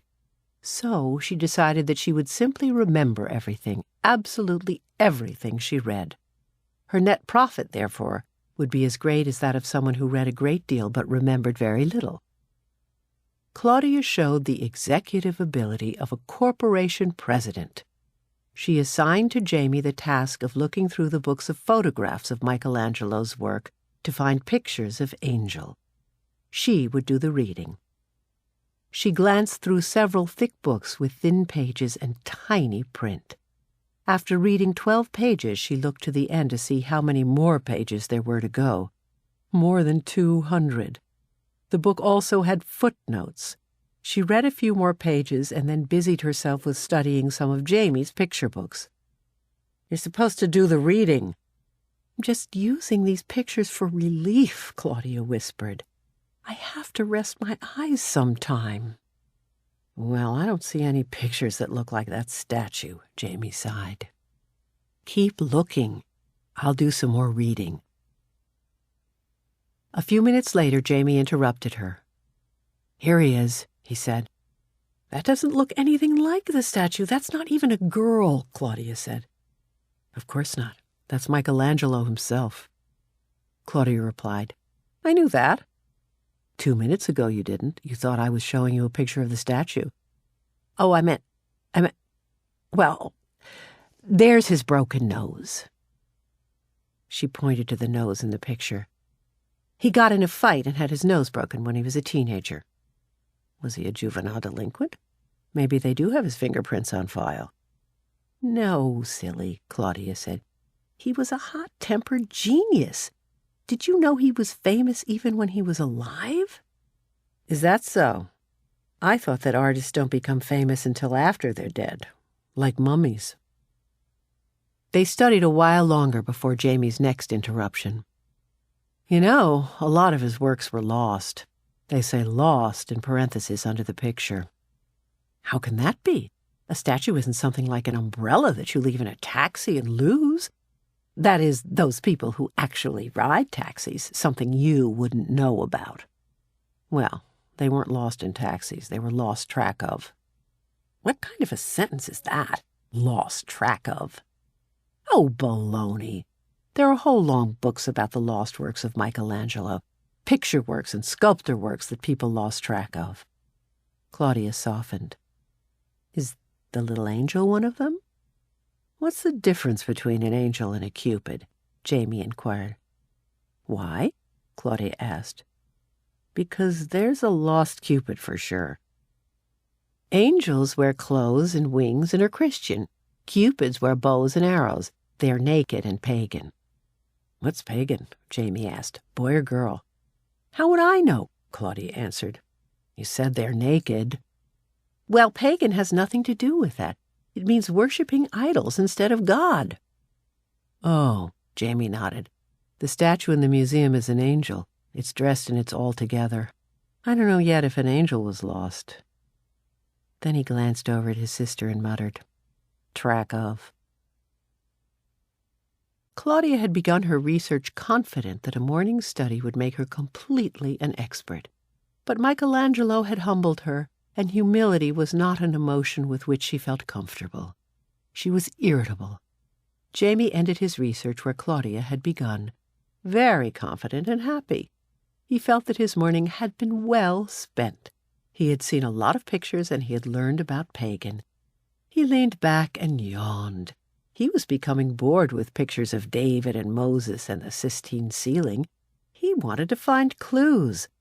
Already he knew enough to tell if Michelangelo had sculptured the little angel. All he needed was a chance to investigate, without the guards hurrying him. He would know, but would his opinion be accepted by the experts? "I think we should find out how the experts decide whether or not the statue belongs to Michelangelo. That will be better than finding out about Michelangelo himself," Jamie said. "I know how they find out. They gather evidence like sketches he did and diaries and records of sales, and they examine the statue to see what kind of tools were used and how they were used. Like no one living in the 15th century would use an electric drill. How come you didn't take art appreciation lessons with me?" "The summer before last?" "Yes, before school started." "Well, the summer before last, I had just finished the second half of first grade." "So what?" "So, baloney. It was all I could do to sound out the name of Dick and Jane's dog." Claudia had no answer for Jamie's logic. Besides, Jamie agreed with her. "I guess it is better to look for clues. After all, we're doing something that none of the experts can do." Claudia's impatience surfaced. She had to pick a fight with Jamie. "Don't be silly. They can read all this stuff, too. There's certainly plenty of it." "Oh, I don't mean that. I mean that we're living with the statue. You know what they always say. The only two ways to get to know someone are to live with him or play cards with him." Well, at least the little statue can't cheat at cards like someone else I know. Claudia, dear, I'm no angel, statue or otherwise. Claudia sighed. Okay, Sir James, let's go. And they did. As they were walking up the steps, Jamie spied a Hershey's almond bar still in its wrapper lying in the corner of the landing. He picked it up and tore open one corner. Was it bitten into? Asked Claudia. No, Jamie smiled. Want half? You better not touch it, Claudia warned. It's probably poisoned or filled with marijuana, so you'll eat it and become either dead or a dope addict. Jamie was irritated. Couldn't it just happen that someone dropped it? I doubt that. Who would drop a whole candy bar and not know it? That's like leaving a statue in a taxi. Someone put it there on purpose, someone who pushes dope. I read once that they feed dope and chocolate to little kids, and then the kids become dope addicts. Then these people sell them dope at very high prices, which they just can't help but buy because when you're addicted, you have to have your dope. High prices and all. And Jamie, we don't have that kind of money. Jamie said, Oh well, bottoms up. He took a big bite of the candy, chewed and swallowed. Then he closed his eyes, leaned against the wall, and slid to the floor. Claudia stood with her mouth open, stunned. She was on the verge of screaming for help when Jamie opened his eyes and smiled. It's delicious. Want a bite? Claudia not only refused the bite, she also refused to talk to Jamie until they got to the restaurant. Lunch cheered her. She suggested that they play in Central Park for a while, and they did. They bought peanuts, chestnuts, and pretzels from the vendor outside the museum. They knew that since the museum opened late on Sunday, they would accumulate a lot of hunger before they got out. Their bulging pockets were now full of the staples of life, food and clothing. Jamie entered the men's room. He had arrived, as was his custom, shortly before the first bell rang, the bell that warned everyone that the museum would close in 5 minutes. He waited. The bell rang. He got into a booth. First bell. Second bell. It was routine just as boarding the school bus had once been routine. After the first day, they had learned that the staff worked from 9 a.m. until 5 p.m., a work schedule just like their father's. Routine, routine. The wait from 9 when the staff came until 10 when the public came seemed long.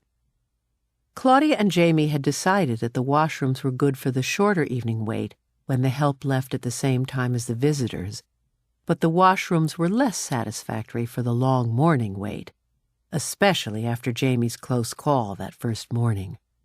So time from 8:45 until some safe time after 10 in the mornings was spent under various beds. They always checked for dust under the bed first, and for once Claudia's fussiness was not the reason. Reason was the reason. A dustless floor meant that it had been cleaned very recently, and they stood less chance of being caught by a mop. Jamie stood on the toilet seat, waiting. He leaned his head against the wall of the booth and braced himself for what would happen next. The guard would come in and make a quick check of his station. Jamie still felt a ping during that short inspection. That was the only part that still wasn't quite routine, and that's why he braced himself. Then the lights would be turned out. Jamie would wait 12 minutes, lag time, Claudia called it, and emerge from hiding. Except the guard didn't come, and Jamie couldn't relax until after he felt that final ping. And the light stayed on. Jamie checked his watch 10 times within 5 minutes. He shook his arm and held the watch up to his ear. It was ticking slower than his heart and much more softly. What was wrong? They had caught Claudia.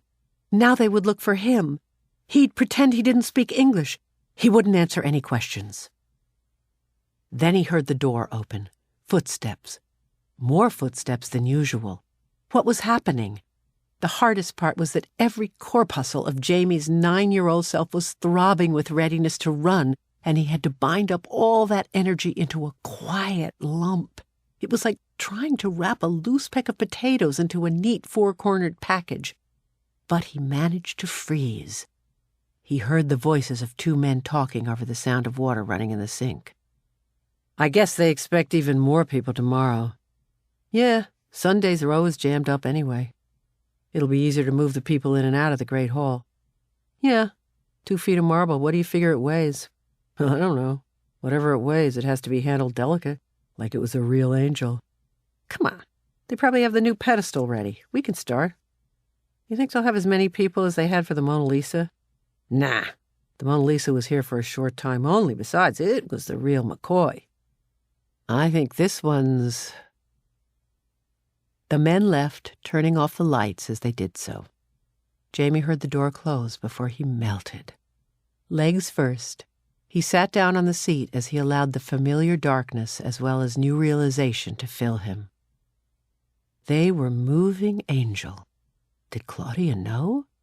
They wouldn't have women moving the statue. There would be no one in the ladies' room washing up. Who would give her the information? He would.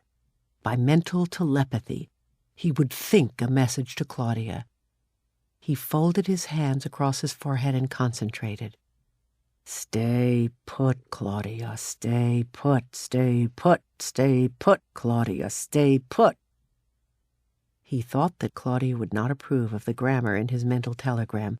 She would want him to think, stay in place, but he didn't want to weaken his message by varying it one bit. He continued thinking, stay put. He must have thought stay put exactly hard enough, for Claudia did just that. They never knew exactly why she did, but she did. Perhaps she sensed some sounds that told her that the museum was not yet empty. Maybe she was just too tired from running around in Central Park. Maybe they were not meant to get caught. Maybe they were meant to make the discovery they made.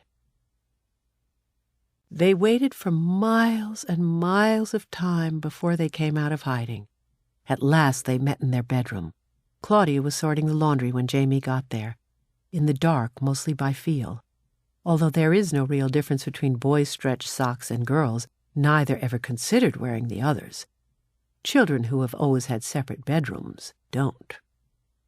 Claudia turned when she heard Jamie come up and said, "They moved the statue." "How did you know? Did you get my message?" "Message? I saw the statue on my way here. They have a dim light on it. I guess so that the night guard won't trip over it." Jamie replied, "We're lucky we didn't get caught." Claudia never thought very hard about the plus luck she had. She concentrated on the minus luck. "But they held us up terribly. I planned on our taking baths tonight. I really can't stand one more night without a bath." "I don't mind," Jamie said. "Come along, Sir James, to our bath. Bring your most elegant pajamas. The ones embroidered in gold with silver tassels will do." "Where, dear Lady Claudia, dost thou expect to bathe?" "In the fountain, Sir James, in the fountain." Jamie extended his arm, which was draped with his striped flannel pajamas, and said, "Lady Claudia, I knew that sooner or later you would get me to that restaurant." It makes me furious to think that I must explain that restaurant to you, Saxonburg. I'm going to make you take me to lunch in there one day soon. I just this minute became determined to get you into the museum. You'll see later how I'm going to do it. Now, about the restaurant. It is built around a gigantic fountain. Water in the fountain is sprayed from dolphins sculptured in bronze. The dolphins appear to be leaping out of the water. On their backs are figures representing the arts, figures that look like water sprites. It is a joy to sit around that wonderful fountain and to snack petit four and sip espresso coffee. I'll bet that you'd even forget your blasted ulcer while you ate there. Lady Claudia and Sir James quietly walked to the entrance of the restaurant. They easily climbed under the velvet rope that meant that the restaurant was closed to the public. Of course, they were not the public. They shed their clothes and waded into the fountain. Claudia had taken powdered soap from the restroom. She had ground it out into a paper towel that morning. Even though it was freezing cold, she enjoyed her bath. Jamie, too, enjoyed his bath. For a different reason. When he got into the pool, he found bumps on the bottom. Smooth bumps. When he reached down to feel one, he found that it moved. He could even pick it up. He felt its cool roundness and splashed his way over to Claudia. "In come, Claudia! In come!" he whispered. Claudia understood immediately and began to scoop up bumps she had felt on the bottom of the fountain. The bumps were pennies and nickels people had pitched into the fountain to make a wish. At least 4 people had thrown in dimes, and 1 had tossed in a quarter. "Someone very rich must have tossed in this quarter," Jamie whispered. "Someone very poor," Claudia corrected. "Rich people have only penny wishes." Together they collected $2.87. They couldn't hold more in their hands. They were shivering when they got out. Drying themselves as best they could with paper towels, also taken from the restroom, they hurried into their pajamas and shoes. They finished their preparations for the night, took a small snack, and decided it was safe to wander back into the great hall to look again at their angel. "I wish I could hug her," Claudia whispered. "They probably bugged her already. Maybe that light is part of the alarm. Better not touch, you'll set it off." "I said hug, not bug. Why would I want to bug her?" "That makes more sense than to hug her." "Silly. Shows how much you know. When you hug someone, you learn something else about them, an important something else." Jamie shrugged his shoulders. Both looked at Angel a long time. "What do you think?" Jamie asked. "Did he or didn't he?" Claudia answered. "A scientist doesn't make up his mind until he's examined all the evidence." "You sure don't sound like a scientist. What kind of scientist would want to hug a statue?" Claudia was embarrassed, so she spoke sternly. "We'll go to bed now, and we'll think about the statue very hard. Don't fall asleep until you've really thought about the statue and Michelangelo and the entire Italian Renaissance." And so they went to bed. But lying in bed just before going to sleep is the worst time for organized thinking. It is the best time for free thinking. Ideas drift like clouds in an undecided breeze, taking first this direction and then that. It was very difficult for Jamie to control his thoughts when he was tired, sleepy, and lying on his back. He never liked to get involved just before falling asleep. But Claudia had planned on their thinking, and she was good at planning. So think he did. Clouds bearing thoughts of the Italian Renaissance drifted away. Thoughts of home and more thoughts of home settled down. "Do you miss home?" he asked Claudia. "Not too much," she confessed. "I haven't thought about it much." Jamie was quiet for a minute. Then he said, "We probably have no conscience. I think we ought to be homesick. Do you think Mom and Dad raised us wrong? They're not very mean, you know. Don't you think that should make us miss them?" Claudia was silent. Jamie waited. "Did you hear my question, Claude?" "Yes, I heard your question. I'm thinking." She was quiet a while longer. Then she asked, "Have you ever been homesick?" "Sure." "When was the last time?" "That day Dad dropped us off at Aunt Zell's when he took Mom to the hospital to get Kevin." "Me too, that day," Claudia admitted. "But of course, I was much younger then." "Why do you suppose we were homesick that day? We've been gone much longer than that now." Claudia thought. "I guess we were worried. Boy, if I had known then that she was going to end up with Kevin, I would have known why we were worried. I remember you sucked your thumb and carried around that old blanket the whole day.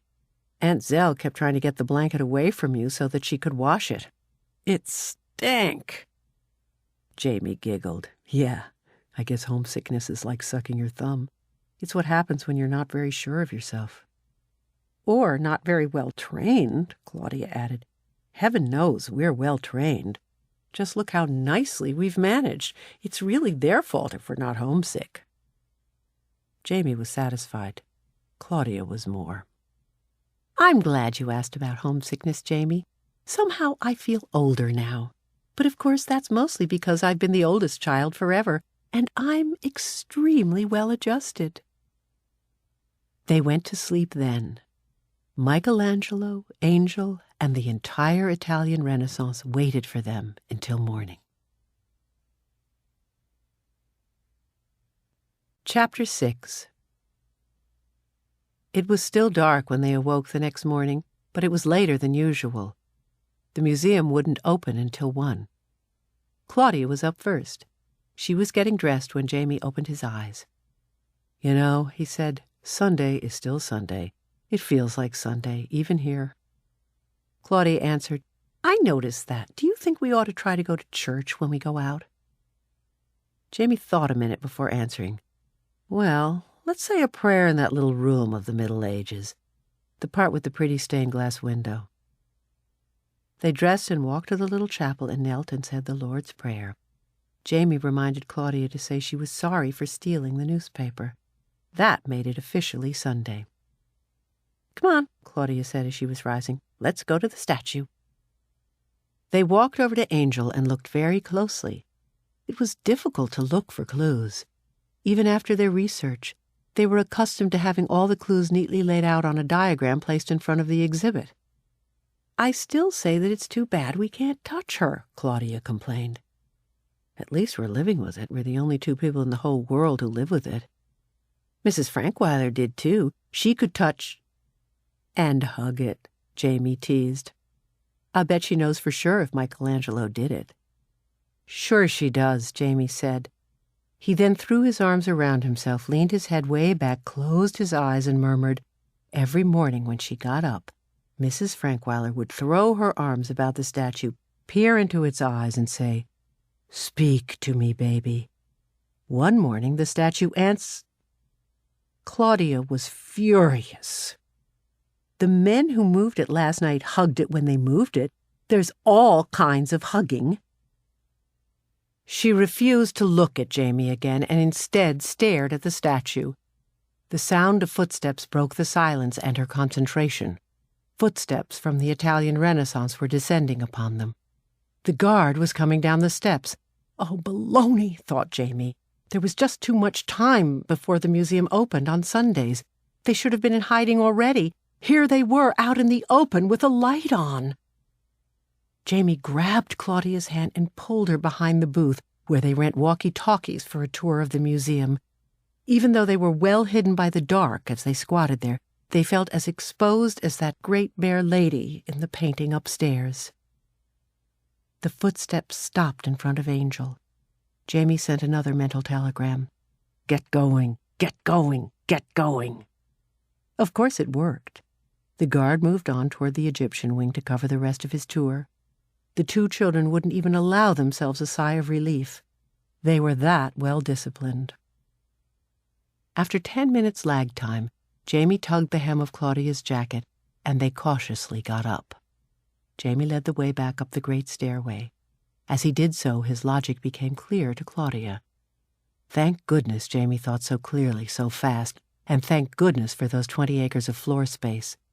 It would take the watchman more than an hour before he passed that way again. They stealthily climbed the wide stairway, staying close to the rail. Step, pause, step, pause. All the way to the top until they found themselves in front of the pedestal on which the angel had stood just the day before. Claudia paused to look, partly from habit and partly because anything associated with Angel was precious. Jamie paused to catch his breath. "Why do you think they changed the velvet under her from blue to gold?" Claudia whispered. "This blue probably got dirty. Come on, let's hide." Claudia looked again at the velvet. Light was beginning to seep into the museum. Something on top of the velvet caught her eye. One of the workmen must have been drinking beer when he moved the statue. "Most people drink beer," Jamie said. "What's so unusual about that?" "They don't let visitors bring in beer," answered Claudia. "I wonder why they allow the workers to do it. What if he had spilled it on Angel? See where he must have put his beer can on that platform?" She pointed to the blue velvet covering the pedestal. See the rings where the pile of the velvet isn't crushed?" Jamie said, "Yeah, Ballantine beer, those 3 rings." Then he began humming a commercial that he had heard during the baseball game on television last spring. Claudia interrupted. "Those are the marks of the beer can itself. After all, the emblem on the can is flat against the can. It could have been any kind of beer. Schlitz, Rheingold." Jamie stared at the blue velvet. "You're right, Claude, except for one thing." "What's that?" she asked. "The rings the beer cans made would have crushed the plush of the velvet down, and the plush of this velvet is crushed up." What kind of a sentence is that? Crushed up? "Oh, baloney, you just go ahead and pick on my grammar. Go ahead, pick on my grammar. But you can't pick on my logic. The weight of the statue crushed all the velvet down except where the marble was chipped away and the plush was crushed up. Claudia, there's a crushed up W in one of those circles that is also crushed up." "For goodness sake, Jamie, that's not a W. That's an M." She looked at Jamie and her eyes widened. "M for Michelangelo." Jamie was rubbing his eyes. "You know, Claude, I saw that symbol yesterday on the cover of one of the books I looked at." "What was it, Jamie? What was it?" "How should I know? You were supposed to be doing the reading. I was just supposed to be looking for pictures and clues." "James Kincaid, you are something. You are absolutely something. As if it would have hurt you to read one little thing, just one little thing." Jamie said, "Well, we have a clue." "We could know already." "We have an important clue. I bet they never even looked at the bottom of the statue. Now we have to go back to the library today to find out what that symbol means. But we can't. That library is closed on Sundays. Oh, Jamie, I've got to know." "We'll check the museum bookshop. Don't worry, Claude. I'll recognize the book. Right now, we better hide." Claudia glanced at her watch. "Where are we going to hide up here? There's no furniture. We can't risk going downstairs again." Jamie picked up a corner of the blue velvet drape. "Be my guest," he said, indicating the floor under the platform with an elegant sweep of his hand. Jamie and Claudia squatted under the platform, waiting. It was close quarters under there. Jamie needed only to point his fingers to poke his sister in the ribs. "I say, Lady Claudia, I do believe we're safe and onto something really great." "Perhaps, Sir James, perhaps." Claudia didn't think about their close calls. They were unimportant. They wouldn't matter in the end having something to do with Michelangelo, Angel, history, and herself. She thought about the history test she had had on Monday at school. There had been a question on the test that she couldn't answer. She had studied hard and read the chapter thoroughly. She knew where the answer was. The second paragraph in the right-hand column of page 157. In her mind, she could actually see where the answer was, but she couldn't think of what it was. Angel was that way. An answer to running away, and also to going home again, lay in Angel. She knew it was there, but she didn't know what it was. It was just escaping her as the answer to the question on the test had... Except this was even harder, for she wasn't exactly certain of the question she was trying to answer. The question had something to do with why Angel had become more important than having run away or even being safe at the museum. Oh, she was right back where she had started. It was too stuffy under that velvet. How could anyone think straight? No wonder her thinking came out in circles. She knew one thing for sure. Maybe they had a clue. A crowd formed in front of the museum before it opened. The guard who was to have removed the pedestal and drape was called outside to set up sawhorses and make orderly rows out of the mass of people. The museum couldn't spare Morris until after the police had sent help for the sidewalk traffic. When he finally moved the platform and drape and took them to the basement for storage, Claudia and Jamie had already left and were browsing around the crowded bookshop, peeking under the dust jackets of books about Michelangelo. They found the book with the mark on the cover. The crushed-up mark on the dark blue velvet was Michelangelo's stonemason's mark. He had chipped it into the base of the marble to identify himself as owner, much as brands are burned into the hides of cattle to identify their owners. They emerged from the bookshop feeling triumphant and hungry. "Come on," Claudia shouted as soon as they got out. "Let's grab a taxi to the automat." "We'll walk," Jamie said. "We have income now. All we have to do is take a bath whenever we need money." Jamie thought a second. "Okay, I'll allow a bus." Claudia smiled. "Thank you, Mr. Pinchpenny. You call me Pinchpenny, and I'll call you—" "Call me a taxi," she laughed, running toward the bus stop in front of the museum. Jamie was feeling so satisfied that he gave Claudia 75 cents for brunch. He allowed himself the same. As they ate, they discussed what they should do about the awesome information they had. "Let's call the New York Times," Jamie suggested. "All that publicity, they want to know how we found out." "Let's call the head of the Metropolitan." "He'll want to know how we found out." "We'll tell him," Jamie said. "Are you out of your mind?" Claudia asked. "Tell him we've been living there?" "Don't you think we ought to tell the museum about the crushed-up mark on the velvet?" "We owe it to them," Claudia answered. "We've been their guests all this time." "Then you figure out how we can let them know without getting caught. I'll bet you already have it all worked out." "As a matter of fact, I do." Claudia leaned across the table and spoke to Jamie in her best secret agent fashion. "We'll write them a letter and tell them to look at the base of the statue for an important clue." "What if they can't figure out what the clue is?" "We'll help them with that when they need help. We'll reveal ourselves then, and they'll be very happy to have been our hosts," Claudia said. She paused long enough for Jamie to begin to get impatient, but just begin. "Here's the plan. We rent a post office box in Grand Central. Like when you send in box tops, you always send them to P.O. Box number so-and-so. We write a letter and tell them to answer us at the box number. After they tell us that they need help, we reveal ourselves as heroes." "Can't we go home and wait? That was rough last night and this morning. Besides, then we can be heroes twice. Once when we return home and once when we reveal ourselves." "No!" Claudia screeched. "We have to know about Angel first. We have to be right." "Wow, what's the matter with you, Claude? You know you planned on going home sometime." "Yes," she answered, "sometime, but not just any time." Her voice was becoming high-pitched again. "Any time we come home, from a visit to Grandpa's or from summer camp. They're always glad to see us."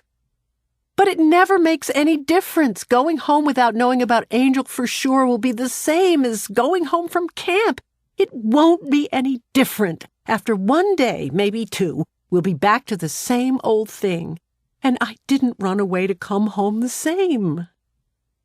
"Well, this has been more fun than camp. Even the food's better.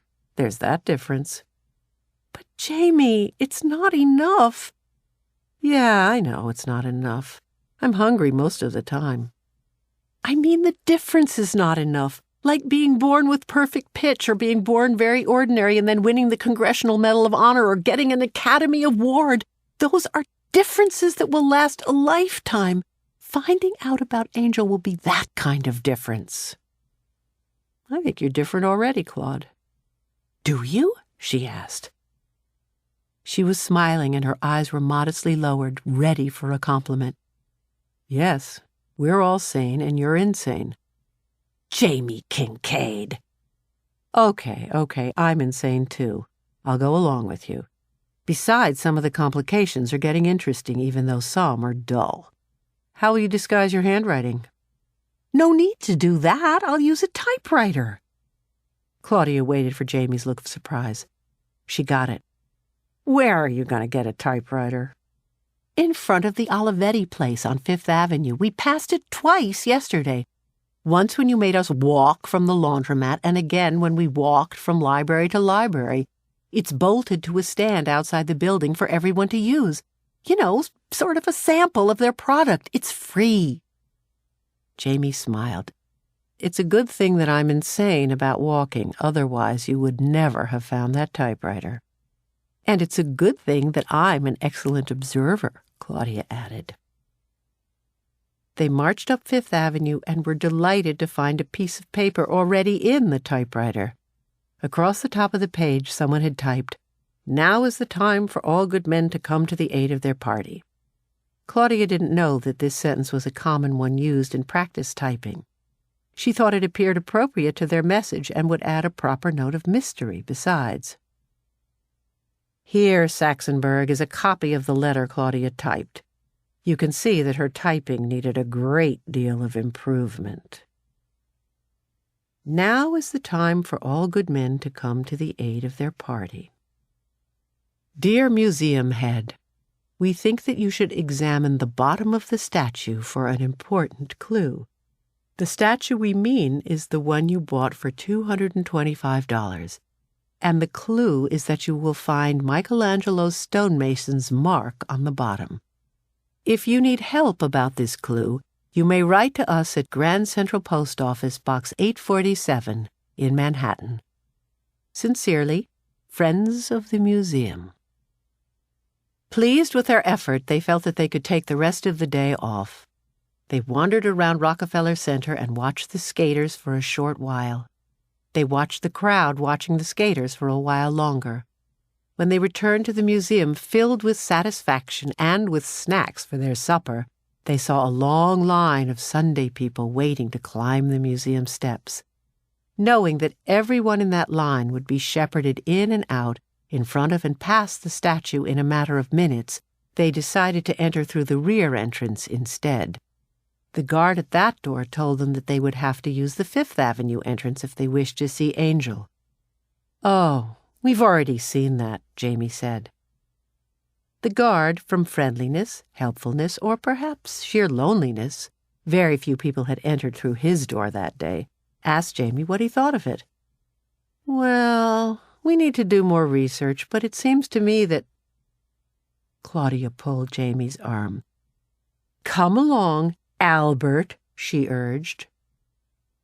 On their way to the rooms containing Greek vases, they again observed the enormous crowd passing by the statue. "As I was about to tell that guard, it seems to me that they should try to get to the bottom of the mystery." Claudia giggled. Jamie joined in. They spent exactly enough time among the vases of ancient Greece to be able to man their waiting stations and not be discovered. Chapter 7. When they left the museum on Monday morning, Claudia walked to the bus stop without even consulting Jamie. "Don't you think we ought to get breakfast first?" he asked. "Mail early in the day," Claudia answered. "Besides, we want them to get this letter as soon as possible." "It will get there faster if we deliver it by hand," Jamie suggested. "Good idea. We'll get our mailbox number, write it in, and then take it to the museum office."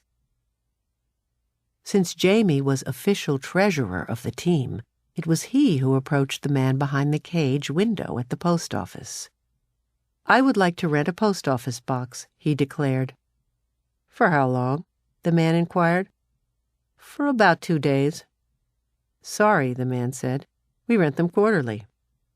"All right, then, I'll take 8 quarterlies. That makes 2 days. "Quarter of a year," the man said. "That makes 3 months. "Just a minute," Jamie said. He held a whispered conference with Claudia. "Go ahead, rent it," she urged. "It'll cost a stack of money. Why don't you find out instead of arguing about it now?" Claudia's whisper began to sound like cold water hitting a hot frying pan. "How much will a quarter of a year be?" he asked the postman. $4.50. Jamie scowled at Claudia. "See, I told you a stack." Claudia shrugged her shoulders. "We'll take a long, long bath tonight." The postman hardly looked puzzled. People working at the Grand Central Post Office grow used to strange remarks. They hear so many. They never stop hearing them. They simply stop sending the messages to their brains, like talking into a telephone with no one on the receiver end. "Do you or don't you want it?" he asked. "I'll take it." Jamie paid the rent, signed a form using the name Angelo Michaels, and gave his address as Marblehead, Massachusetts. He received a key to box number 847. Jamie Angelo Kincaid Michaels felt important having a key to his own mailbox. He found his box and opened the little door. "You know," he remarked to Claudia, "it's a lot like Horn and Hardart's, except that we could have a complete spaghetti dinner for both of us coming out of the little door instead of just empty, empty space." Paying $4.50 for empty space had been hard on Jamie. Claudia knew they wouldn't take a bus back to the museum. They didn't. Both Claudia and Jamie wanted to deliver the letter, but neither thought he should. Too risky. They decided to ask someone to deliver it for them. Someone with a bad memory for faces. Someone their own age would be best. Someone who might be nosy but who wouldn't really care about them. It would be easiest to find a school group and select their messenger. They began their search for the group of the day by looking in the usual places: Arms and Armor, the Costume Institute, and Egyptian Art. As they approached the Egyptian wing, they heard the shuffling of feet and a sound they recognized as the folding of chairs and the gathering up of rubber mats. They weren't anxious to hear the talk about mummies again. They never watched repeats on television either.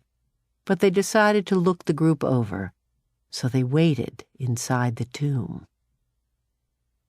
"Now, Saxonburg, I must tell you about that Egyptian tomb called a mastaba. It is not a whole one. It is the beginning of one. You can walk into it. You can spend a lot of time in it, or you can spend very little time in it.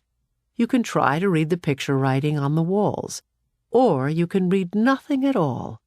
Whether you read or not, whether you spend a lot of time or a little in that piece of ancient Egypt, you will have changed climate for at least that part of your day. It is not a hard place to wait in at all." The group was moving past the entrance. Claudia and Jamie were relaxed and waiting, wrapped up in the vacuum of time created by those warm stone walls. Puffs of conversation broke the silence of their tomb. "Sarah looks like Pharaoh. Pass it on. When are we going to eat? Man, what a lot of walking." The conversation reined in softly and comfortably and told the two stowaways that they had the correct age group. That was the way kids in their classes always talked. Words continued to drizzle into their shelter. "Hey, Rube, look at this. Come on, Bruce, let me borrow it." Something else now showered down upon them. Something much less comfortable. Familiarity. The names, Sarah, Bruce, Rube, were familiar. Ages ago, in time well outside the mastaba, they had heard these names, in a classroom, on a school bus. Closer, louder, the sounds poured in. Then one small cloud burst right outside their door. "Hey, let's go back in here." Jamie's eyes caught Claudia's. He opened his mouth. Claudia didn't wait to discover whether he opened it in surprise or to say something. She clamped her hand over his mouth as fast as she could. An adult voice urged, "Come on, boys, we have to stay with the group." Claudia took her hand from Jamie's mouth. She looked at him solemnly and nodded yes. The "come on, boys" voice belonged to Miss Clendenin, Jamie's third-grade teacher. Rube was Reuben Hurst, and Bruce was Bruce Lansing. Sarah was Sarah Sawhill, and unfortunately she did look a great deal like Pharaoh. Believe it or not, the mountain had come to Mohammed. Their school had come to them. At least Jamie's class had. Jamie was furious. Why had Claudia muzzled him? Did she think he had no sense at all? He pulled his eyebrows down and made his best possible scowl. Claudia held her finger up to her lips and signaled him to stay quiet yet. The sounds of third-grade shuffling and third-grade jostling faded from their shelter. The quiet of the ages returned to the tomb. But not to Jamie. He couldn't contain himself another minute. He could still feel the pressure of Claudia's hand over his mouth. I have half a mind to join that group and go back with them and just be mysterious about where I came from. If you do that, it'll show that you have half a mind, exactly half, only a half, something I've suspected for a long time. You can't even see that this is perfect. How perfect? Claudia slowed down. You go to the museum office, deliver the letter. Tell them you are in the third-grade group that is visiting from Greenwich and someone asked you to deliver the letter. The teacher said it would be okay. If they ask you your name, say Bruce Lansing, but only if they ask. You know, Claude, when I'm not wishing I could give you a sock right in the nose, I'm glad you're on my team. You're smart, even if you're hard to live with. You'll do it then? Claudia asked. Yeah, I'll do it. It is perfect. Let's hurry before they come back. Jamie entered the museum office and Claudia stood guard outside the door. She intended to step inside the office if she spotted the class returning. Jamie wasn't gone long. Everything had gone well, and they hadn't asked his name. Claudia grabbed his arm as he came out. All the energy of Jamie's wound-up nerves let loose. He collapsed as hard as if Claudia had suddenly jumped off the down end of a teeter-totter while he was still sitting on the up end. Yikes! He yelled. Claudia was tempted to muzzle him again, but didn't.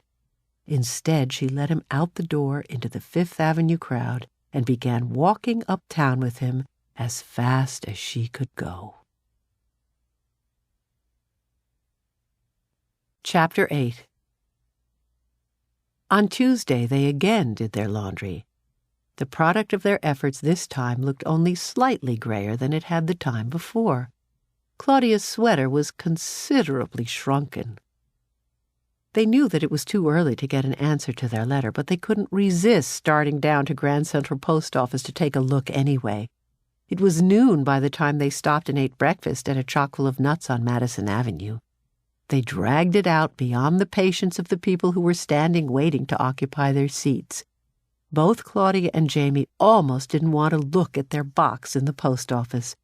As long as they didn't look, they still had hopes that they could find a letter there. They didn't. They strolled along the streets and found themselves near the United Nations building. Claudia suggested to Jamie that they take the guided tour she had read about when she was studying the tour guide book of the American Automobile Association. Today we can learn everything about the UN. Jamie's first question was, how much? Claudia challenged him to walk in and find out. 50 cents, each. They could go if Claudia was willing to skip dessert that afternoon. Jamie added, you know, you can't have your cake and take tours, too. How about having tours and hot fudge sundaes, too? Claudia asked. They stood in line and got tickets for a tour. The girl selling tickets smiled down at them. No school today? She asked casually. No, Jamie answered. The boiler on the furnace broke. No heat. They had to dismiss school. You should have heard the explosion. All the windows rattled. We thought it was an earthquake. 14 kids got cuts and abrasions, and their parents are suing the school to pay for their medical expenses. Well, it was about 10 in the morning. We had just finished our spelling lesson when... The man behind Jamie, who was dressed in a derby hat and who looked more as if he belonged in the UN than visiting it, said, I say, what's holding up this line? I repeat, what is holding up this line? The girl gave Jamie the 2 tickets. As she did so, the man in the derby hat was already pushing his money onto the counter. The girl looked after Jamie and Claudia as they were leaving and said, Where is... She couldn't finish her question. The man in the derby hat was scolding the girl. No wonder it takes the UN forever to get something done. I've never seen a line move more slowly. He only looked as if he belonged. He certainly didn't act it. The girl blushed as she gave the man his ticket. I hope you enjoy your tour, sir. She acted as if she belonged. Jamie and Claudia sat with other ticket holders waiting for their numbers to be called. Claudia spoke softly to Jamie. You sure are a fast thinker. Where'd you cook up that story about the furnace? I've had it ready and waiting ever since we left home. First chance I've had to use it, he answered. I thought I had thought of everything, Claudia said. That's okay. You're quite a kid. Thanks. Jamie smiled. The guide who was calling the numbers finally said, Will the people holding tickets number 106 to 121 please go to the double doors on the wall opposite this desk? There your guide will begin your tour. Jamie and Claudia went. Their guide was an Indian girl who wore a sari and whose long hair was bound into a single braid that hung down her back to well below her waist. With one hand she lifted the folds of her sari. Her walk was flavored by her costume. Her steps were short and light, and there appeared to be great movement around her knees. Claudia looked at her guide's skin and thought of smoky topaz. November, her mother's birthstone. She listened to her guide's accent and formed the sounds in her mind without listening to what the sounds said. Thus, when the tour was finished, Claudia was no expert on the United Nations, but she had discovered something. Saris are a way of being different. She could do two things, she decided. When she was grown, she could stay the way she was and move to some place like India where no one dressed as she did, or she could dress like someone else, the Indian guide even, and still live in an ordinary place, like Greenwich. How did you like those earphones where you can tune in almost any old language at all? Jamie asked his sister. Pretty keen, huh? Claudia seemed to have a faraway look in her eye. Yes, she answered. It sounded like yes. Jamie inspected Claudia closely. She was holding one arm crooked and the other pressed against her stomach. Her steps seemed shorter than usual and lighter than usual, and there appeared to be great movement around her knees. What's the matter with you? He asked. You got stomach cramps or something? Claudia lowered her eyes to him and said, Jamie, you could go clear around the world and still come home wondering if the tuna fish sandwiches at Chock-full of Nuts still cost 35 cents. Is that what gave you the stomach cramps? He asked. Oh, just skip it. Just skip it. Claudia knew she would have to discover some other way to be different. Angel would help her somehow.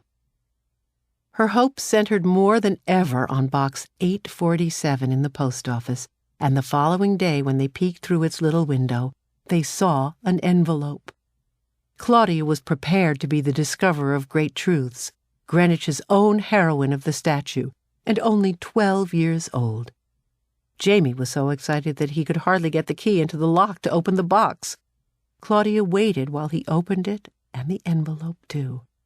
He held the letter unfolded and off-center so that they could read it together, in silence. Saxonburg, I have here attached a copy of the actual letter which I have in my files. Dear friends of the museum, we sincerely thank you for your interest in trying to help us solve the mystery of the statue. We have long known of the clue you mention. In fact, that clue remains our strongest one in attributing this work to the master Michelangelo Buonarroti. Other evidence, however, is necessary, for it is known that Michelangelo did not carve all the marble blocks which were quarried for him and which bore his mark. We cannot ignore the possibility that the work may have been done by someone else, or that someone counterfeited the mark into the stone much later. We summarize the possibilities as follows. 1. The work was designed and done by Michelangelo himself. 2. The work was designed by Michelangelo but done by someone else. 3. The work was neither designed nor done by Michelangelo. Our hope, of course, is to find evidence to support the first of these three possibilities. Neither Condivi nor Vasari, Michelangelo's biographers who knew him personally, mention the master carving this little angel. They mention only the angel carved for the altar in Siena. However, in a letter he wrote to his father from Rome on August 19, 1497, Michelangelo mentions, "I bought a piece of marble. I keep to myself, and I am sculpturing an image for my own pleasure." In the past, experts have believed the image which he sculptured for his own pleasure to be a Cupid. Now we must examine the possibility that it was an angel. The problem of angel has now become a matter for consensus. 4 Americans, 2 Englishmen, and 1 German, all of whom are experts on the techniques of Michelangelo, have thus far examined the statue. We are presently awaiting the arrival of 2 more experts from Florence, Italy. After all of these experts have examined the statue, we will write a summary of their opinions, which we will release to the press. We greatly appreciate your interest and would enjoy your disclosing further clues to us if you find them. Sincerely, Harold C. Lowry, Public Relations, the Metropolitan Museum of Art. Claudia and Jamie walked from the post office to Grand Central Terminal and sat down in the waiting room. They sat perfectly quiet, disappointed beyond words. Claudia would have felt better if the letter had not been so polite. A nasty letter or a sarcastic one can make you righteously angry, but what can you do about a polite letter of rejection? Nothing, really, except cry. So she did. Jamie let her cry for a while. He sat there and fidgeted and counted the number of benches. She still cried. He counted the number of people on the benches. She was still at it. He calculated the number of people per bench. After the big blobs of tears stopped, he said, "At least they treated us like grown-ups. That letter is full of big words and all." "Big deal," Claudia sobbed. "For all they know, we are grown-ups." She was trying to find a corner of her shredded Kleenex that she could use. Jamie let her sniff some, then he quietly asked, "What do we do now? Go home?" "What? Go home now? We haven't even got our clothes, and your radio was in the violin case. We'd have to go home absolutely empty-handed." "We could leave our clothes. They're all gray anyway." "But we never even used your radio. How can we face them at home without the radio and all, with nothing?" She paused for a minute and repeated, "With nothing. We've accomplished nothing." "We accomplished having fun," Jamie suggested. "Wasn't that what you wanted when we started out, Claude? I always thought it was."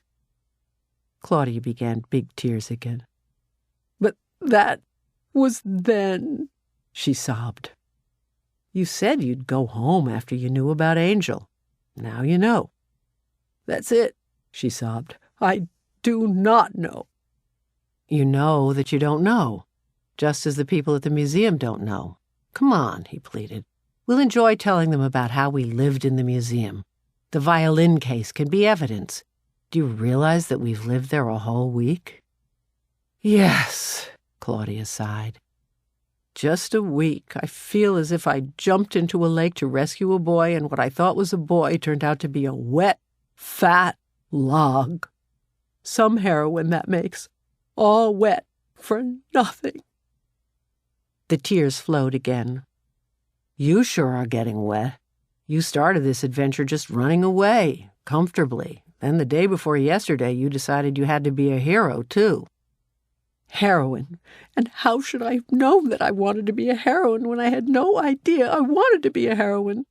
The statue just gave me a chance. Almost gave me a chance. We need to make more of a discovery." "So do the people at the museum. What more of a discovery do you think that you, Claudia Kincaid, girl runaway, can make? A tape recording of Michelangelo saying, 'I did it'? Well, I'll clue you in. They didn't have tape recorders 470 years ago." "I know that. But if we make a real discovery, I'll know how to go back to Greenwich." You take the New Haven, silly, same way as we got here.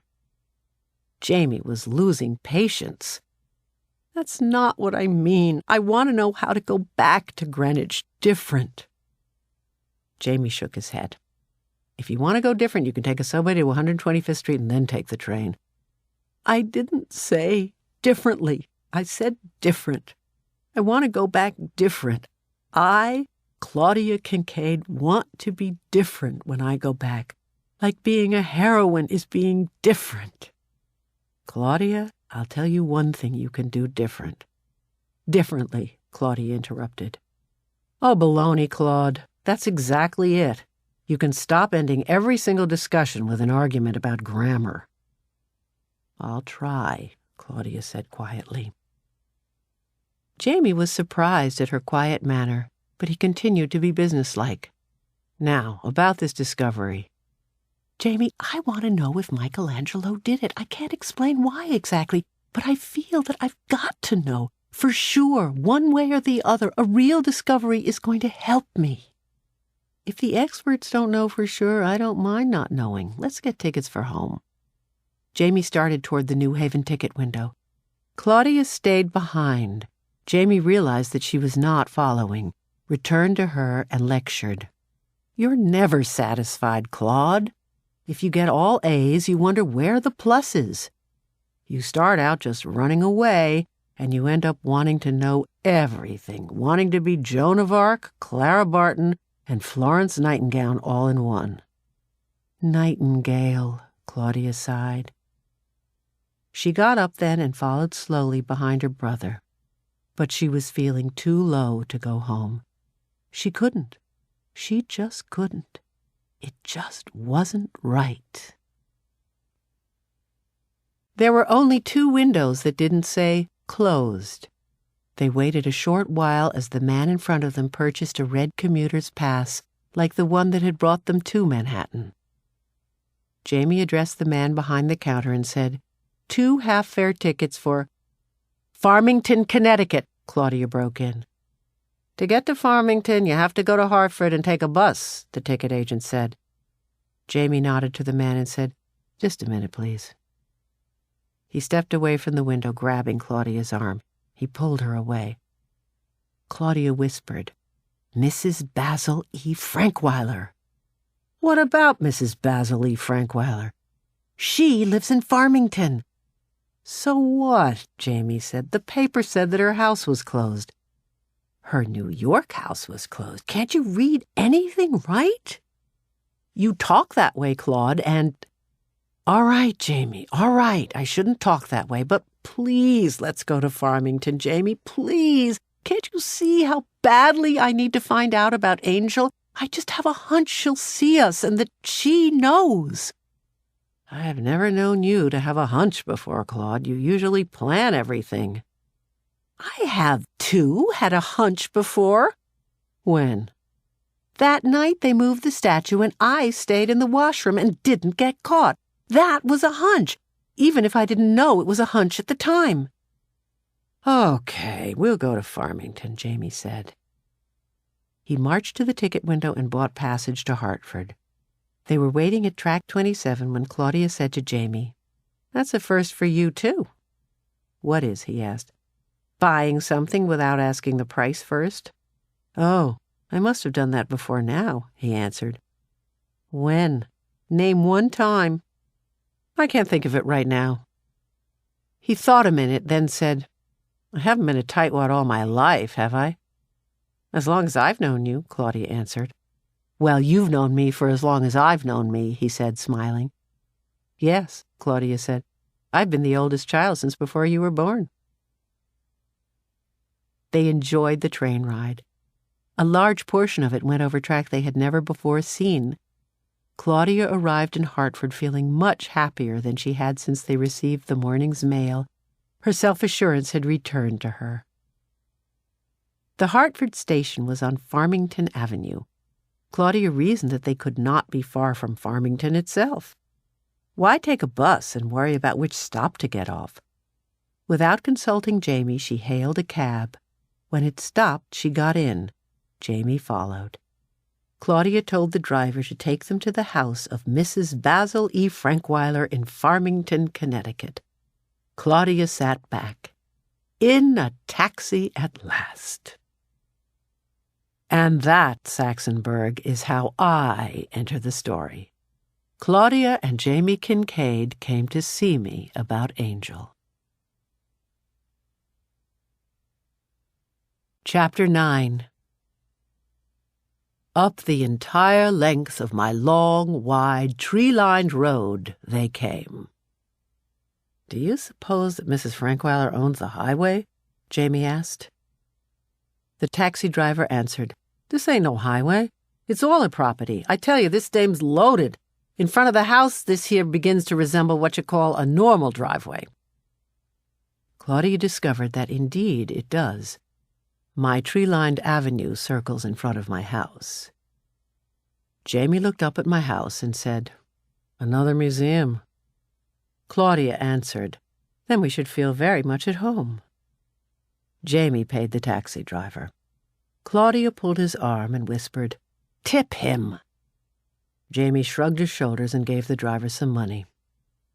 The driver smiled, took off his hat, bowed from the waist, and said, "Thank you, sir."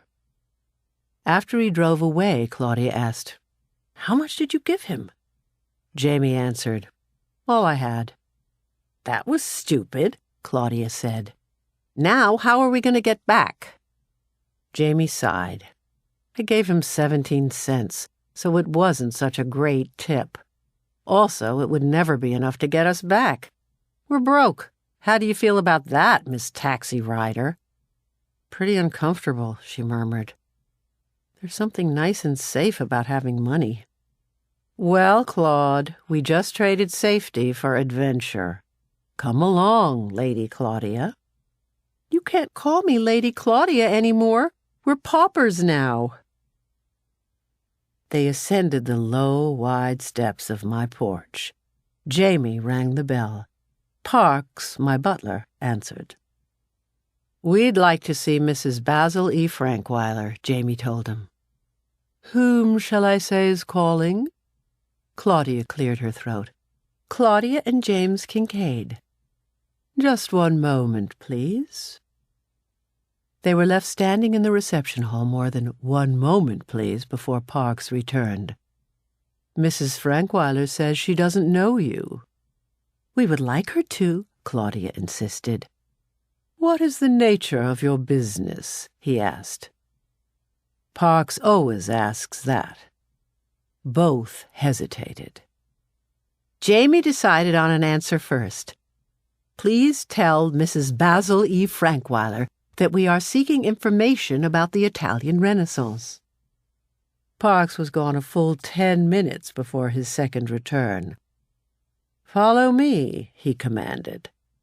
"Mrs. Frankweiler will see you in her office."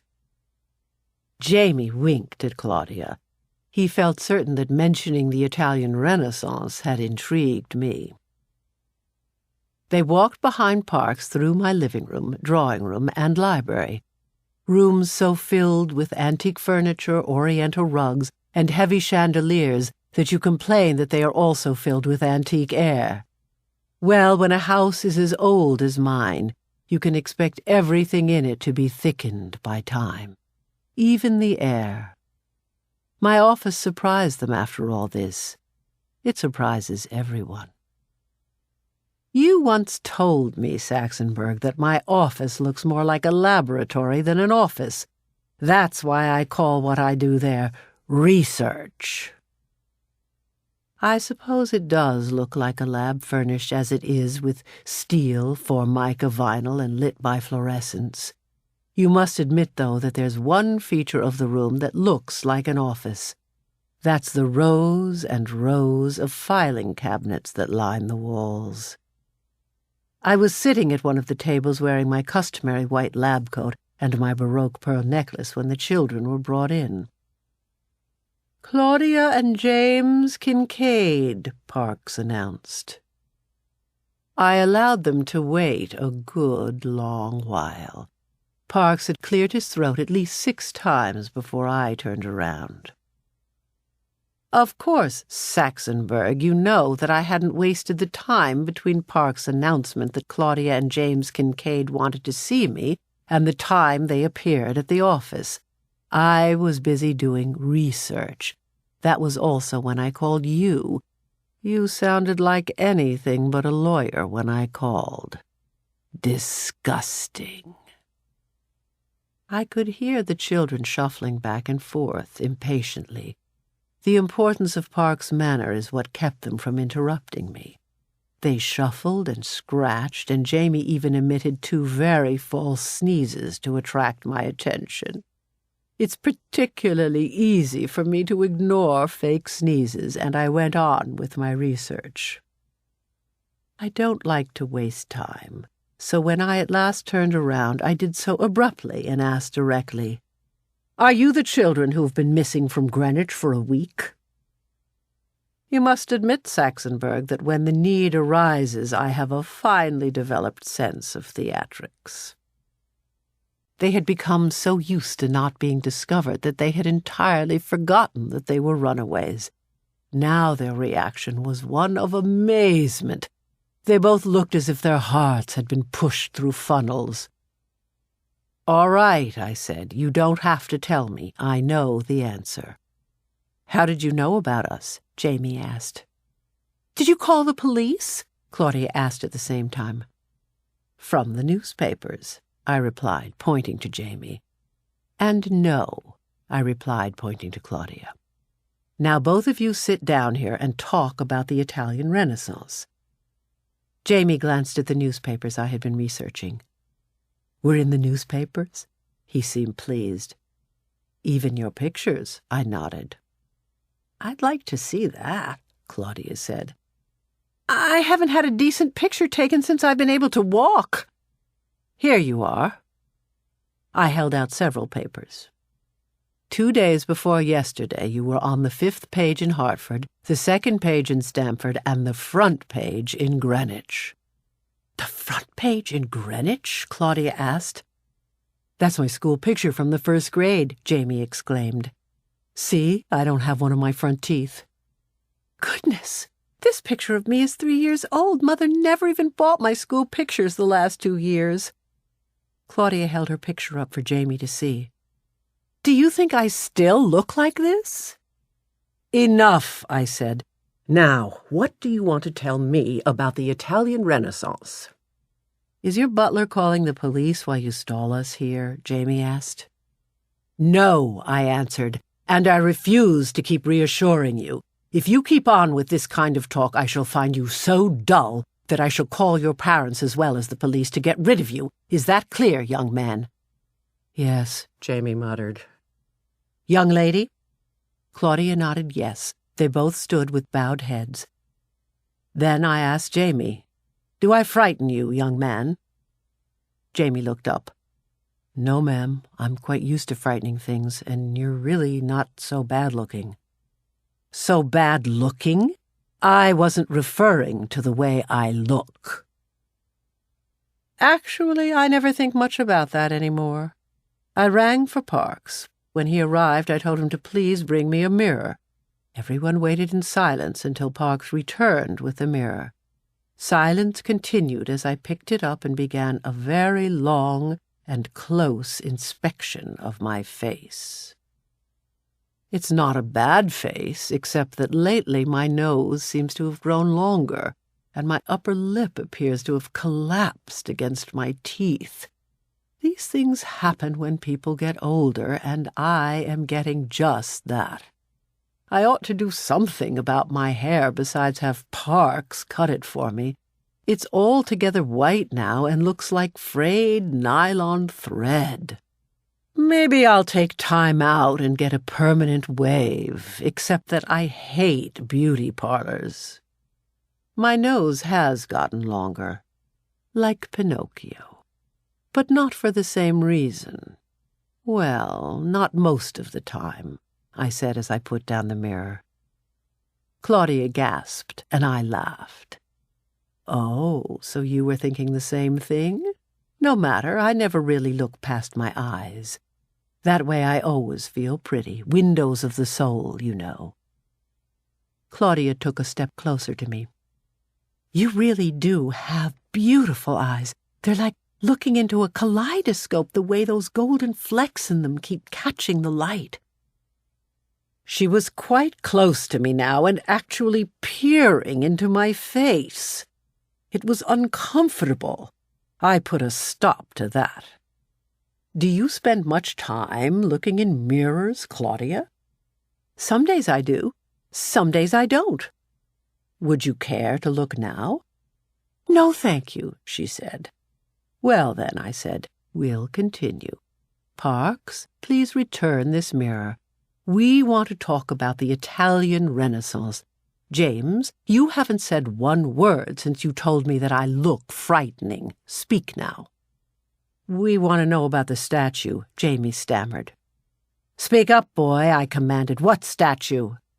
"The statue in the Metropolitan Museum in New York City, in Manhattan, the one of the angel." "The one you sold for $225, Claudia added.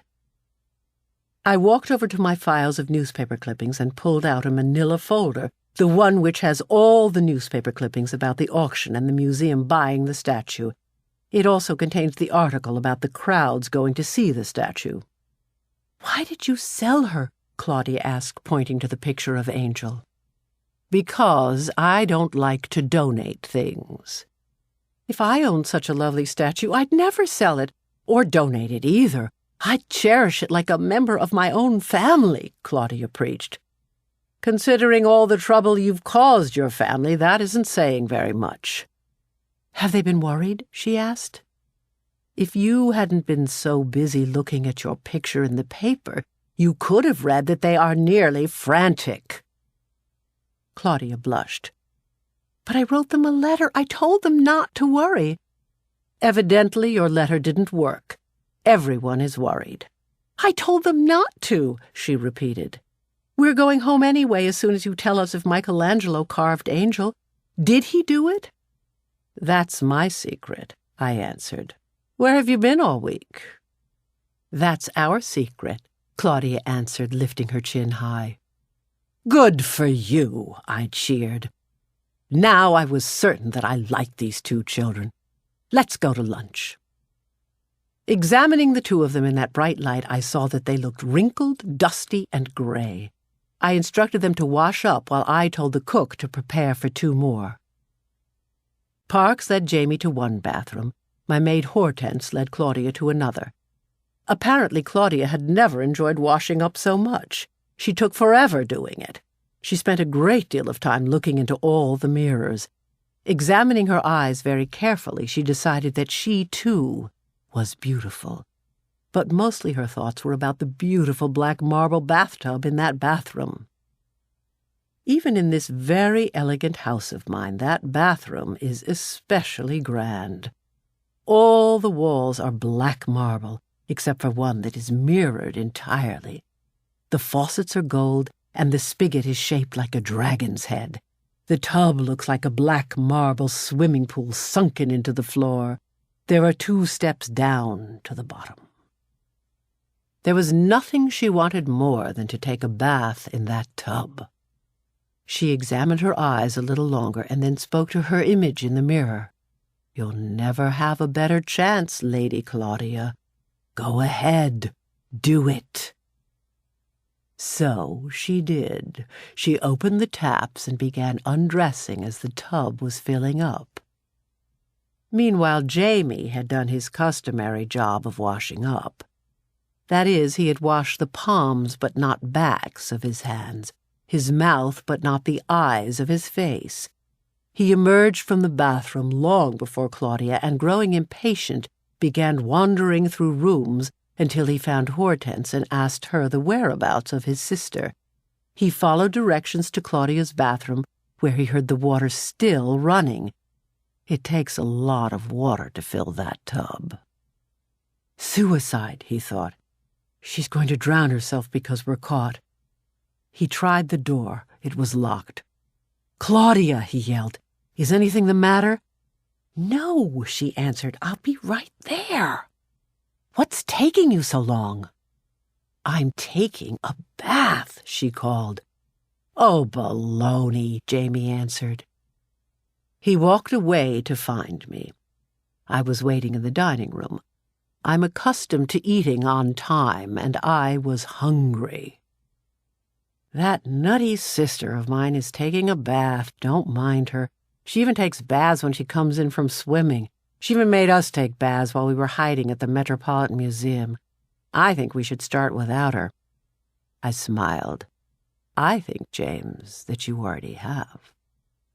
I rang for Parks, and he appeared with the salad and began serving. "How did Claudia manage to take a bath in the museum?" I asked casually. "In the fountain. It was cold, but I didn't mind when we found... I did it. I did it." He rested his elbow on the table and his chin on his hand. He slowly shook his head. "Sometimes I stink at keeping secrets. Don't tell Claudia, I told, please." "I'm curious to know how you managed." I was curious, and you know that I can be absolutely charming when I want information. "Let Claude tell you about that. She did the planning. I managed the money. She's big on ideas, but she's also big on spending money. I managed fine until today. Now we're broke. Not 1 cent left to go back to Greenwich." "You can walk or hitchhike." "Try telling that to Claude. Or you can turn yourselves in. The police will take you back, or your parents will come and get you." Maybe that will appeal to Claudia, but I doubt it, even though she sure doesn't approve of making herself walk. "Perhaps we can work out a deal. You give me some details, and I'll give you a ride back." Jamie shook his head. "You'll have to work that out with Claude. The only kind of deal I can make concerns money, and we don't have any more of that." "You are poor indeed, if that's the only kind of a deal you can make." Jamie brightened. "Would you like a game of cards?" "Which game?" I asked. "War? I assume you cheat."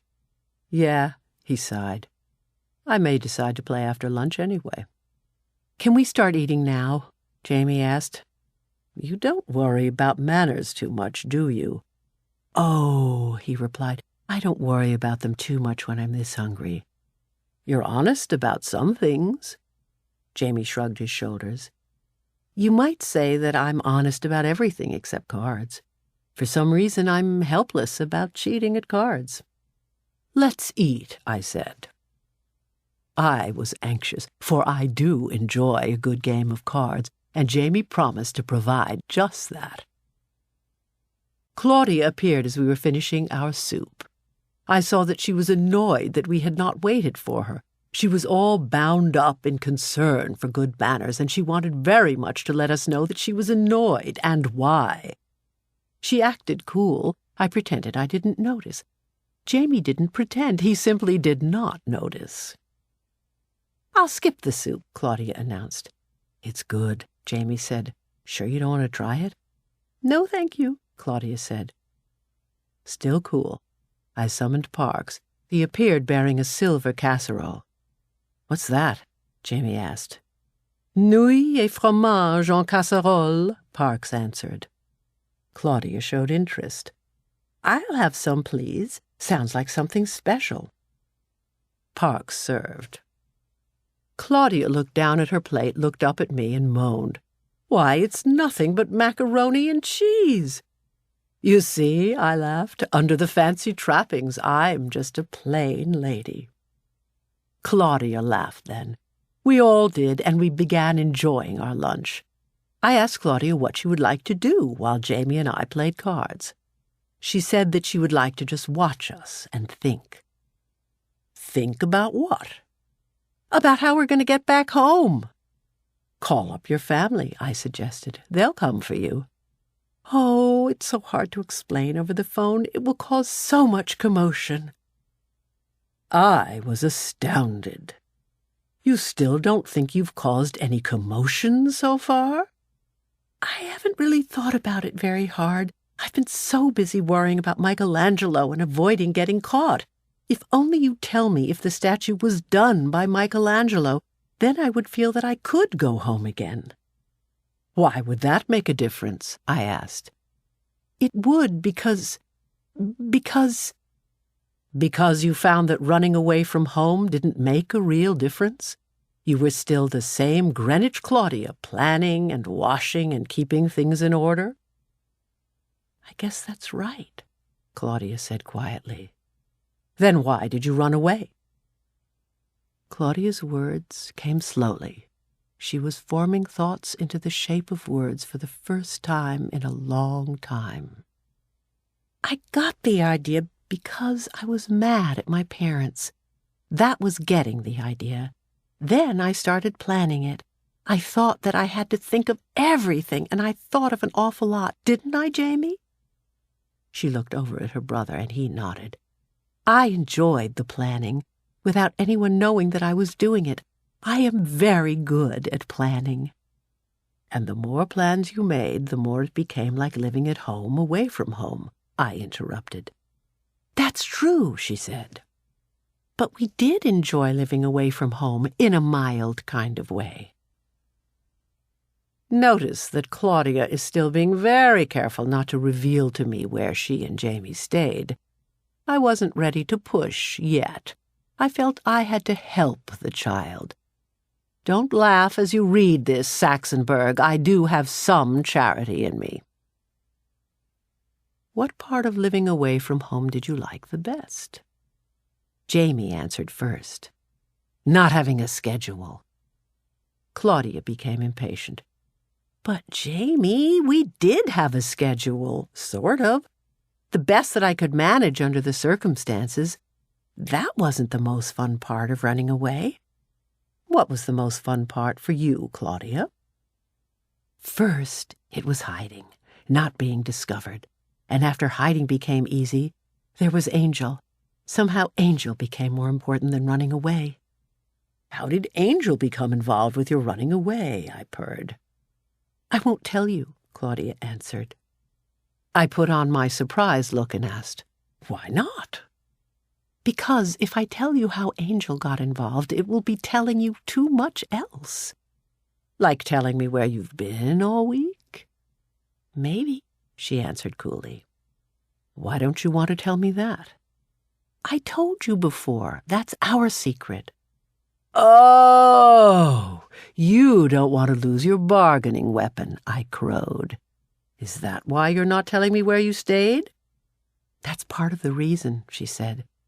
I think the other part is, that if I tell, then I know for sure that my adventure is over. And I don't want it to be over until I'm sure I've had enough. The adventure is over. Everything gets over, and nothing is ever enough, except the part you carry with you. It's the same as going on a vacation. Some people spend all their time on a vacation taking pictures so that when they get home they can show their friends evidence that they had a good time.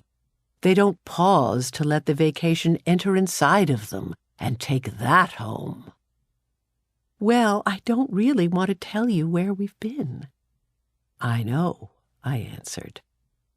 Claudia looked at me. Do you know I don't want to tell you, or do you know where we've been? Which do you mean? Both, I told her quietly. I resumed eating nouilles et fromage en casserole. Claudia looked over at Jamie. Jamie had slipped down in his seat and had thrown his napkin over his face. Claudia jumped up from her seat, grabbed the napkin off Jamie's face. Jamie quickly threw his forearms where the napkin had been. It slipped, Claudia. It slipped out. Jamie's voice was muted since his forearms were protecting his mouth. Jamie, that was all I had, all we had, the only thing we had left. I just forgot, Claude. It's been so long since I've had a conversation with anyone but you. You shouldn't have told her. You heard me say to her that was our secret. Twice. Now everything is lost. How can I get her to tell? You had to go and blab it all, blabbermouth. Jamie looked at me for sympathy. She does get emotional. Claudia, I said, be seated. She obeyed. I continued. All is not lost. I'm going to make a bargain with you, both of you. First of all, stop referring to me as her. I am Mrs. Basil E. Frankweiler. Then, if you give me all the details of your running away, if you tell me everything, I'll give you a ride home. I'll have Sheldon, my chauffeur, drive you home." Claudia nodded no. "A Rolls-Royce, Claudia, and a chauffeur. That's a very fine offer," I teased. Jamie said, "How about it, Claude? It beats walking." Claudia squinted her eyes and crossed her arms over her chest. "It's not enough. I want to know about Angel." I was glad that I wasn't dealing with a stupid child. I admired her spirit, but more, I wanted to help her see the value of her adventure. She still saw it as buying her something, appreciation first, information now. Nevertheless, Claudia was tiptoeing into the grown-up world, and I decided to give her a little shove. "Claudia, James, both of you, come with me." We walked single file through several rooms to my office. For a minute, I thought I was leader in a game of follow the leader. Jamie caught up with me and said, "For an old lady, you sure can walk fast." Claudia then caught up with Jamie and kicked him. We arrived at my office, and I motioned for them to sit down. "Do you see those filing cabinets along that wall?" I asked, pointing to the south wall. "Those are my secrets. In one of them is the secret of Michelangelo's Angel. I'll share that secret with you as the rest of my bargain. But now my information is more important than yours, so you must have a handicap. The handicap is that you must find the secret file yourselves, and you have 1 hour to do it in." I turned to leave, then remembered, "And I don't want my files messed up or placed out of order. They're in a special order that makes sense only to me. If you move things around, I won't be able to find anything, and our whole arrangement will be off." Jamie spoke. "You sure know how to nervous a guy." I laughed and left the room. I tiptoed into the large closet I have next to my office. From there, I watched and listened to all they did. Jamie got up immediately and began opening file drawers. Claudia shouted, "Stop!" He did. "What's the matter with you, Claude? We have only 1 hour." 5 minutes of planning are worth 15 minutes of just looking. Quick, give me the pencil and notepad from that table. Jamie ran to get them. Claudia immediately began making a list. "Here's what we'll look up. I'll take the odd numbers, you take the even." "I want odd." "Oh, for goodness sake, Jamie, take odds then." Here's the list Claudia wrote. 1. Michelangelo. 2. Buonarroti. 3. Angel. 4. Park Benet Galleries. 5. Metropolitan Museum of Art. 6. Italian Renaissance auctions. 7. Auctions. 8. Sculptor. 9. Marble. 10. Florence, Italy. 11. Rome, Italy. Jamie looked over the list. "I changed my mind. I'll take evens. There's one less." "Talk about wasting time!" Claudia screamed. "Take evens then, but get to it!" They began to work very rapidly. Claudia once or twice cautioned Jamie not to make a mess. They had exhausted the lists, odds as well as evens. There were folders on most of the categories they looked up, but upon examining them, they found not one hint of Angel. Claudia was feeling depressed. She looked at the clock. 6 minutes to go. "Think, Jamie, think.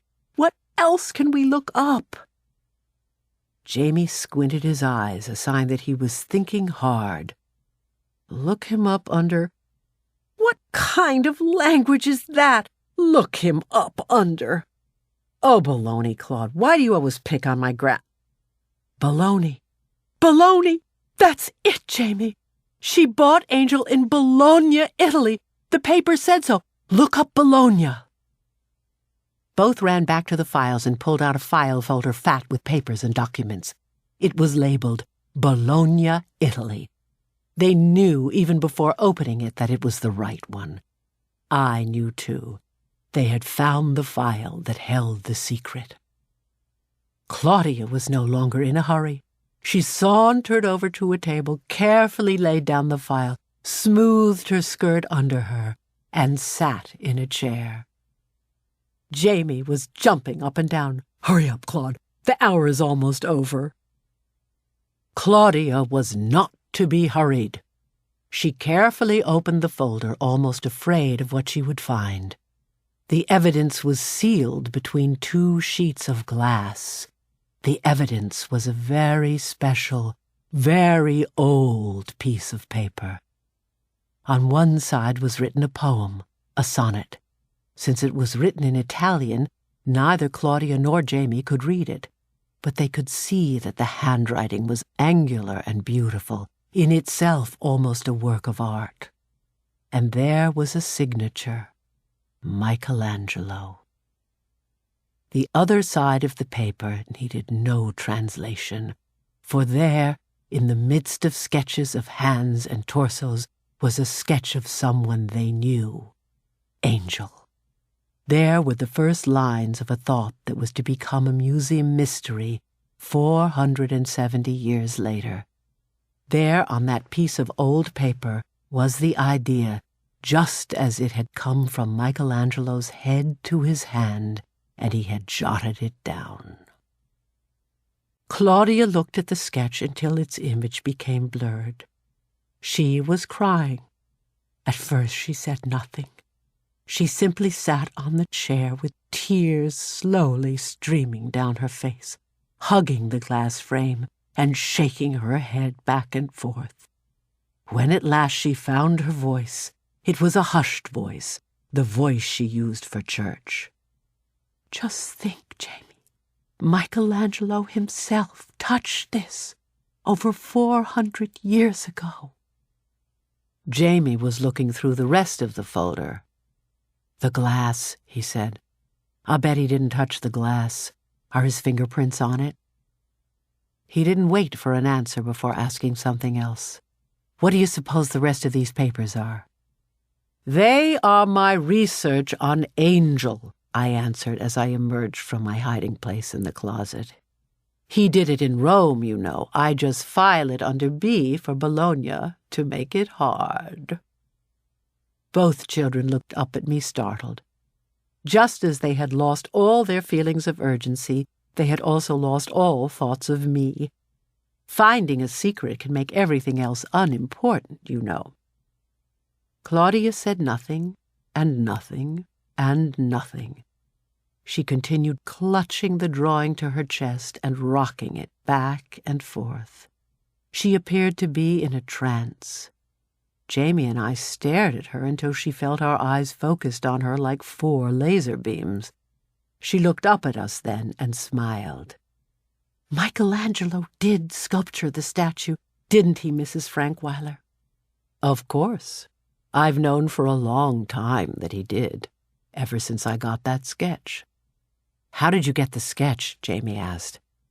"I got it after the war." "Which war?" Jamie interrupted. "World War II. Which war did you think I meant? The American Revolution?" "Are you that old?" Jamie asked. "I'm not even going to answer that." Claudia said, "Hush, Jamie. Let her tell us." But she couldn't hush either. She rushed in with an explanation. "I'll bet you helped some rich Italian nobleman or some descendant of Michelangelo's to escape, and he gave you the sketch out of his undying gratitude."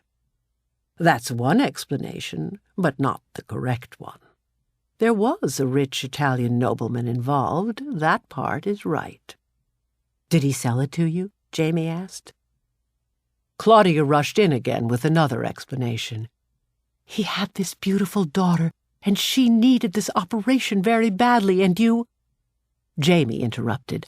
"Hush, Claudia!" Then he asked me, "Why did he give it to you?" "Because he was a very, very bad poker player, and I am a very good one." "You wanted it cards?" I could see admiration grow in Jamie's eyes. "Yes, I did." "Did you cheat?" he asked. "Jamie, when the stakes are high, I never cheat. I consider myself too important to do that." Jamie asked, "How come you don't sell the sketch? You could get quite a boodle for it, being that it matches up with the statue and all."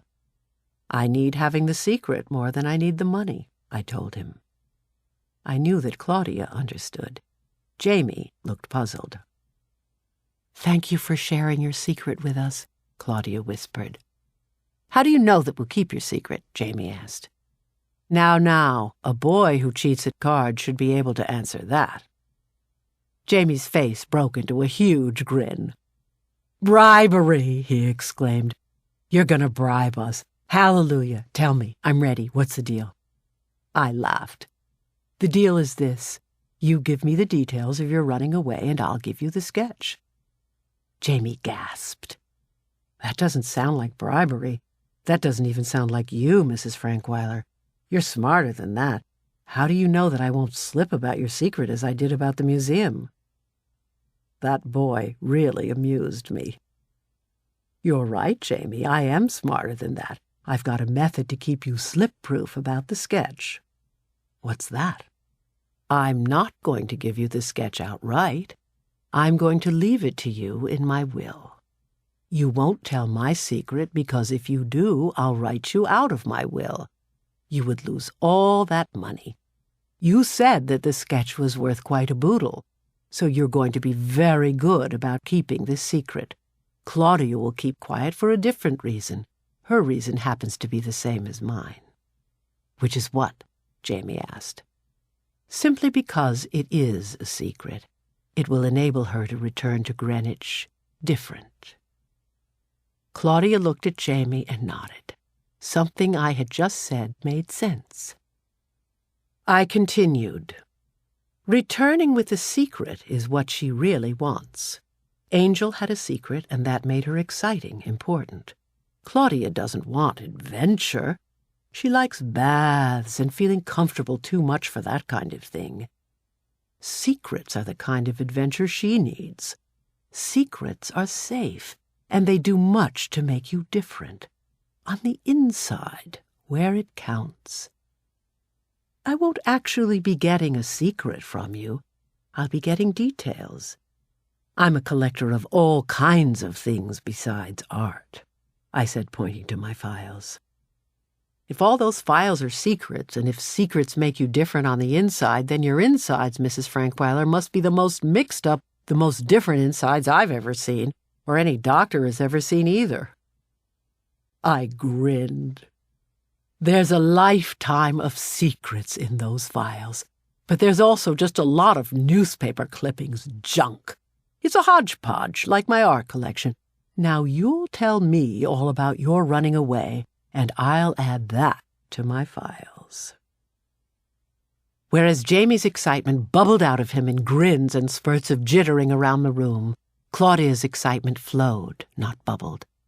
I could see that she was a little surprised. She had known that Angel would have the answer, but she had expected it to be a loud bang, not a quiet soaking in. Of course, secrets make a difference. That was why planning the runaway had been such fun. It was a secret, and hiding in the museum had been a secret. But they weren't permanent. They had to come to an end. Angel wouldn't. She could carry the secret of Angel inside her for 20 years, just as I had. Now she wouldn't have to be a heroine when she returned home, except to herself. And now she knew something about secrets that she hadn't known before. I could tell that she felt happy. Happiness is excitement that has found a settling down place, but there is always a little corner that keeps flapping around. Claudia could have kept her doubts to herself, but she was an honest child, an honorable child. "Mrs. Frankweiler," she said, swallowing hard, I really love the sketch. I really do. I love it. Just love, love, love it. But don't you think you ought to give it to the museum? They're just dying to find out whether the statue is real or not." "Nonsense! What a conscience you suddenly have. I want to give it to you. In exchange, if you and Jamie want to give it to the museum after you inherit it, then you give it to the museum. I won't let the museum people near here. If I could keep them out of Connecticut altogether, I would. I don't want them to have it while I'm alive." Claudia wiped her forehead with the sleeve of her sweater and asked, "Why not?" "I've thought about that for a long time, and I've decided why not. What they'll do is start investigating the authenticity of the sketch. They'll call in authorities from all over the world. They'll analyze the ink and the paper. They'll research all his illustrated notes and compare. In short, they'll make a science of it. Some will say yes, some will say no. Scholars will debate about it. They'll poll all the authorities, and probably the majority will agree that the note and the statue are really the work of Michelangelo. At least that's what they should conclude. But some stubborn ones won't agree, and thereafter the statue and the sketch will appear in books with a big question mark.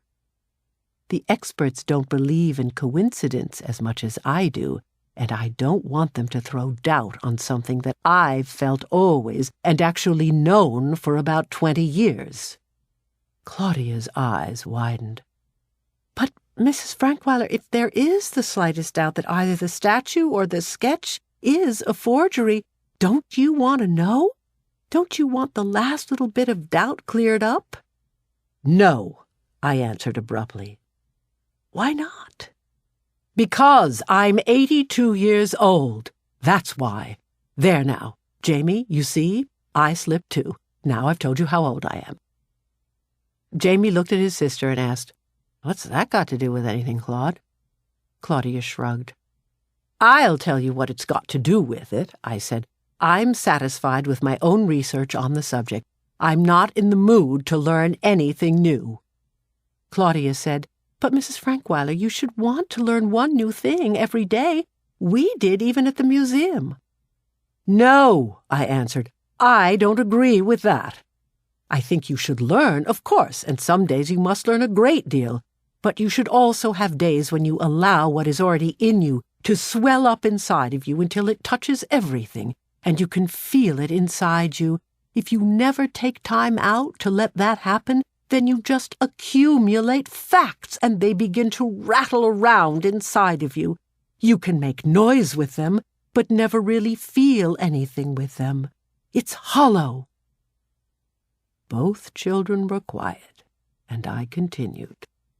"I've gathered a lot of facts about Michelangelo and Angel, and I've let them grow inside me for a long time. Now I feel that I know. That's enough for that. But there is one new thing that I'd like to experience. Not know, experience. And that one thing is impossible." "Nothing is impossible," Claudia said. She sounded to me exactly like a bad actress in a bad play. Unreal.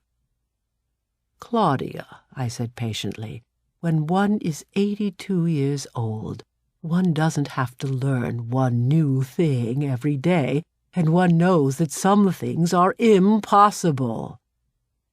"What would you like to experience that is impossible?" Jamie asked. "Right now, I'd like to know how your mother feels." "You keep saying that she's frantic. Why do you want to feel frantic?" This came from Claudia. Now she sounded like the real Claudia Kincaid. "It's an experience I would like to have because it's part of a bigger experience I want." Claudia said, "You mean you'd like to be a mother?" Jamie leaned toward Claudia and whispered in the loudest, wettest whisper I have ever heard, "Of course that's impossible. Her husband is dead. You can't be a mother without a husband." Claudia poked Jamie. Never call people dead. It makes others feel bad. Say deceased or passed away. Come now, children. Put away the file. You must tell me all about your adventure. All about it. What you thought and what you said, and how you managed to carry off the whole crazy caper. Chapter 10. I kept the children up late getting the details. Jamie and I played war while Claudia talked into the tape recorder. Jamie ended up with 2 aces and 12 cards more than I. The game cost me 34 cents. I still don't know how he does it. It was my deck of cards, but I was somewhat preoccupied listening to Claudia and interrupting her with questions. And then there was that telephone call from the children's parents. I knew you'd tell them, Saxonburg. I knew it. What a combination you are. Soft heart and hard head. It was all I could do to persuade them to stay home and let me deliver the children in the morning. Mrs. Kincaid kept asking if they were bruised or maimed. I think she has read too many accounts of lost children in the newspapers. You realize now why I insisted that they stay overnight. I wanted all sides of the bargain kept, and I had to get my information. Besides, I had promised them a ride home in the Rolls-Royce, and I never cheat when the stakes are high. When it came to be Jamie's turn to talk into the tape recorder, I thought that I would never get him to quit fussing with the switches. He enjoyed saying something and then erasing it. Finally, I scolded him. You're not Sir Laurence Olivier playing Hamlet, you know. All I want are the facts and how you felt, not a theatrical production. You want me to be accurate, don't you? Yes, but I also want you to finish. Claudia asked for a tour of the house while Jamie told his story. She asked about everything. We rode the elevator up to the 3rd floor, and she went from one room to the next. I hadn't been through the entire house for a long time, so I enjoyed the tour, too. We talked. We both enjoyed that also. Claudia told me about her routine at home. When we came back to the black marble bathroom, she told me how she came to take a bath there earlier. I allowed her to pick the bedroom where she would sleep that night. Very early the next morning, I had Sheldon drive them to Greenwich. I'm enclosing a copy of his report for your amusement, Saxonburg. You ought to be in a mood to laugh now. The boy, madam, spent the first 5 minutes of the trip pushing every button in the back seat. I transported them in the Rolls-Royce as you requested. He pushed some buttons at least 12 times. Others I stopped counting at 5. He seemed to regard the button panel, madam, as some sort of typewriter or piano or IBM computer. Without realizing it, he pushed the button to the intercom on and neglected to push it off. In this way, I overheard all their conversation. They thought they were privately sealed behind the glass screen that divides the front seat from the back. The girl was quiet while the other tested things. Everything, I might add. Finally, the girl remarked to the other, "Why do you suppose she sold Angel in the first place? Why didn't she just donate it to the museum?" "Because she's tight, that's why. She said so," the boy answered.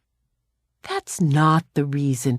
If she were tight and she knew it was worth so much, she would never have sold it for $225. Thank goodness the girl interested him in conversation. He stopped pushing buttons.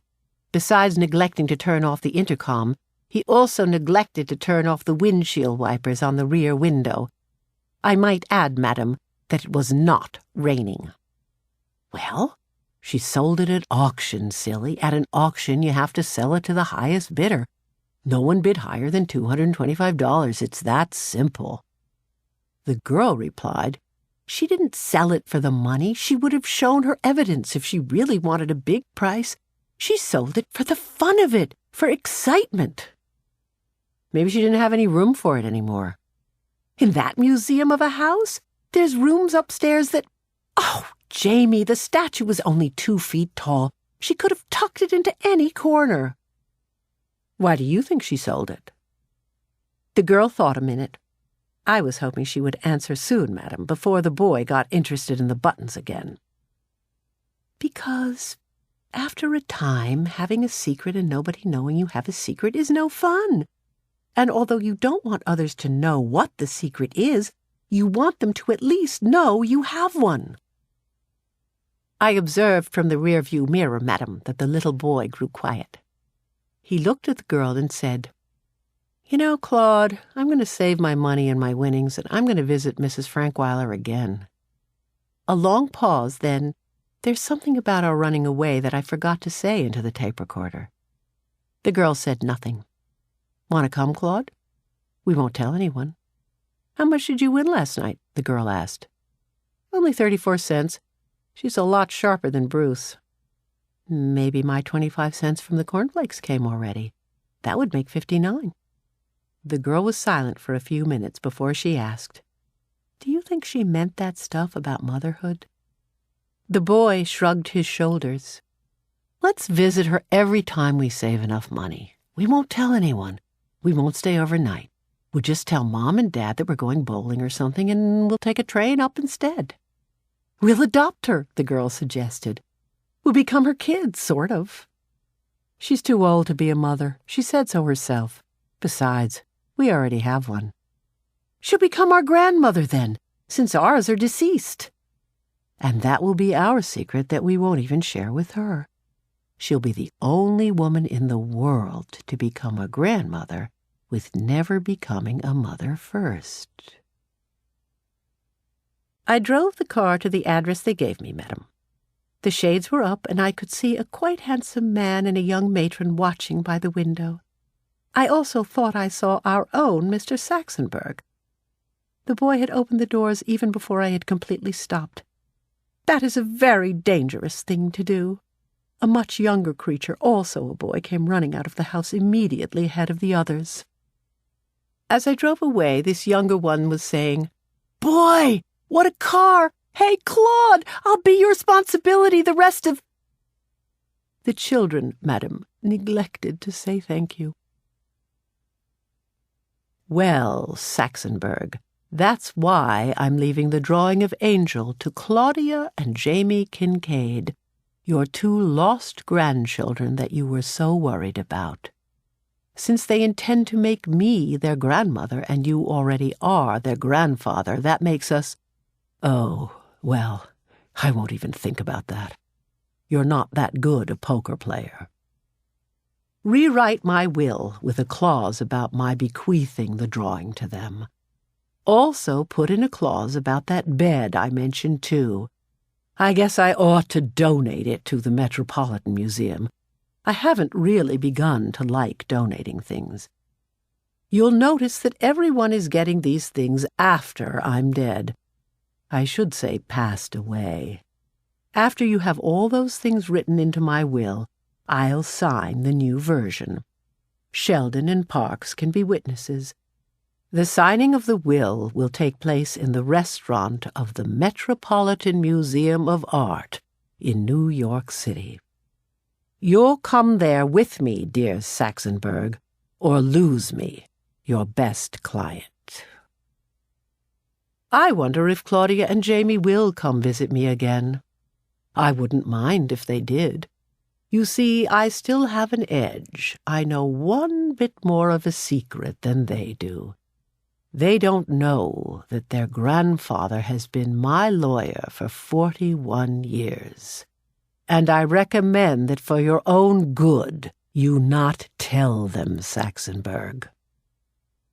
By the way, I heard a radio interview by the new Commissioner of Parks in New York City. He said that his budget had been cut.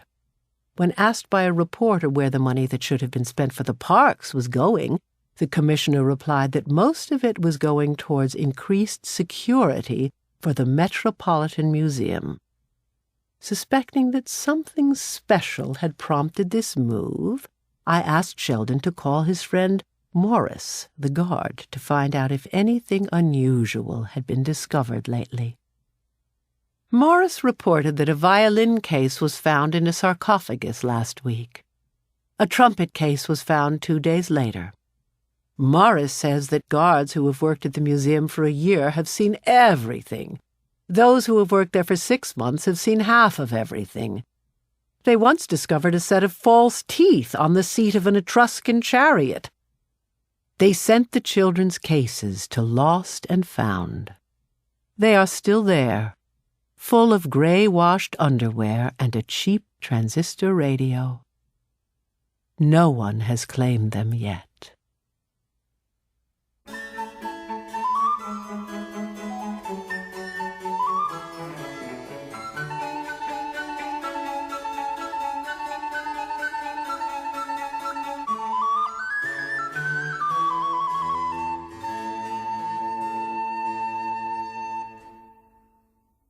Something More, an afterword from the author.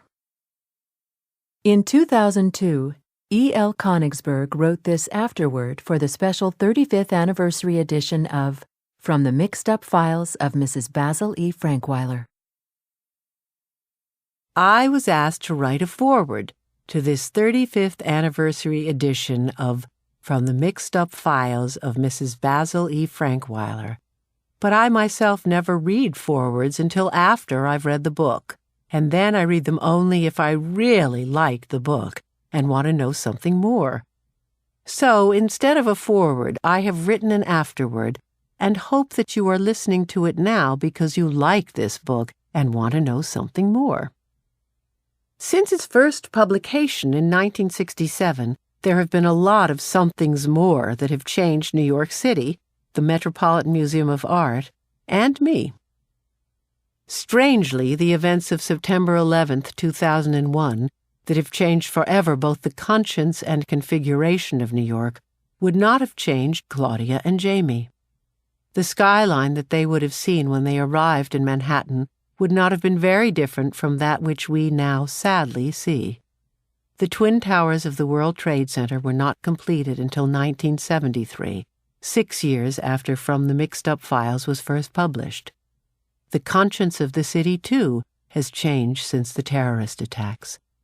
The spirit of the city is courteous and patriotic now. In 1967, New York was the scene of student protests, anti-war demonstrations, and race riots. But Claudia and Jamie would have been as unaffected by the spirit of patriotism and cooperation now as they were by the spirit of protest and contentiousness then, for neither civic pride nor civil disobedience was part of their emotional landscape. Theirs was a journey inside, and Claudia's war was with herself. The trains from Greenwich still arrive at Grand Central Station, and Claudia would still complain to Jamie that it is over 40 blocks from there to the museum, and Jamie would still complain about the price of bus fare, which now costs almost as much as the adult one-way train fare from Greenwich cost then. Olivetti no longer has a typewriter on a stand outside a building on Fifth Avenue. Olivetti no longer makes manual typewriters. Does anyone? The Donnell Branch Library on 53rd Street still caters to children, even though the card catalog Claudia and Jamie used has gone the way of the manual typewriter. With the exception of one reader who wrote me a letter scolding me for writing that 2 kids could live on $24.43 for a whole week in New York City, I have not had anyone quibble about the cost of living. Most readers focus on their rent-free accommodation in the museum and recognize that these details, accurate for their time, are the verisimilitude that allow Claudia and Jamie to live beyond the exact details of life in 1967. Since 1967, the Metropolitan Museum of Art has gotten bigger and busier and has put a new face on Fifth Avenue. Entrance was free then, and it isn't now. There was a fountain in the restaurant then, and there isn't now. The bed, where Claudia and Jamie slept, has been dismantled, and just last year they closed the little chapel where Claudia and Jamie said their prayers. Even so, for 35 years, the staff at the museum has been asked so many questions about this book that in the spring of last year, they devoted a whole issue of their publication, Museum Kids, to it. It is titled The Mixed Up Files issue. One dark and stormy night in October 1995, a teacher at New York University, an authority on 16th century Italian sculpture, looked inside the glass door of the French Embassy's Cultural Services building at 972 Fifth Avenue, practically across the street from the Metropolitan Museum of Art. There was a party going on, and there in the center of the lobby stood a 3-foot marble statue of a youth.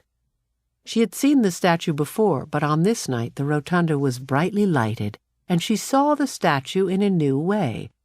She studied the statue, she did a lot of research, and months later she announced to the world that the statue in the lobby is a Cupid, an early work of Michelangelo. "What's the difference between an angel and a Cupid?" Jamie inquired. "Why?" Claudia asked. "Because there's a lost Cupid for sure. Angels wear clothes and wings and are Christian. Cupids wear bows and arrows. They are naked and pagan." The statue in the lobby is naked. The statue in the lobby has a quiver of arrows. However, the arguments pro and con about its authenticity continue and exactly echo those that Mrs. Frankweiler speaks of. On January 23, 1996, when the New York Times carried a front-page story about the Cupid in the lobby, I got a lot of calls and letters asking me, did I know about the statue when I wrote from the mixed-up files of Mrs. Basil E. Frankweiler? The answer is, I did not. I made up the story of Angel, prompted by a different story that appeared in the New York Times on October 25, 1965.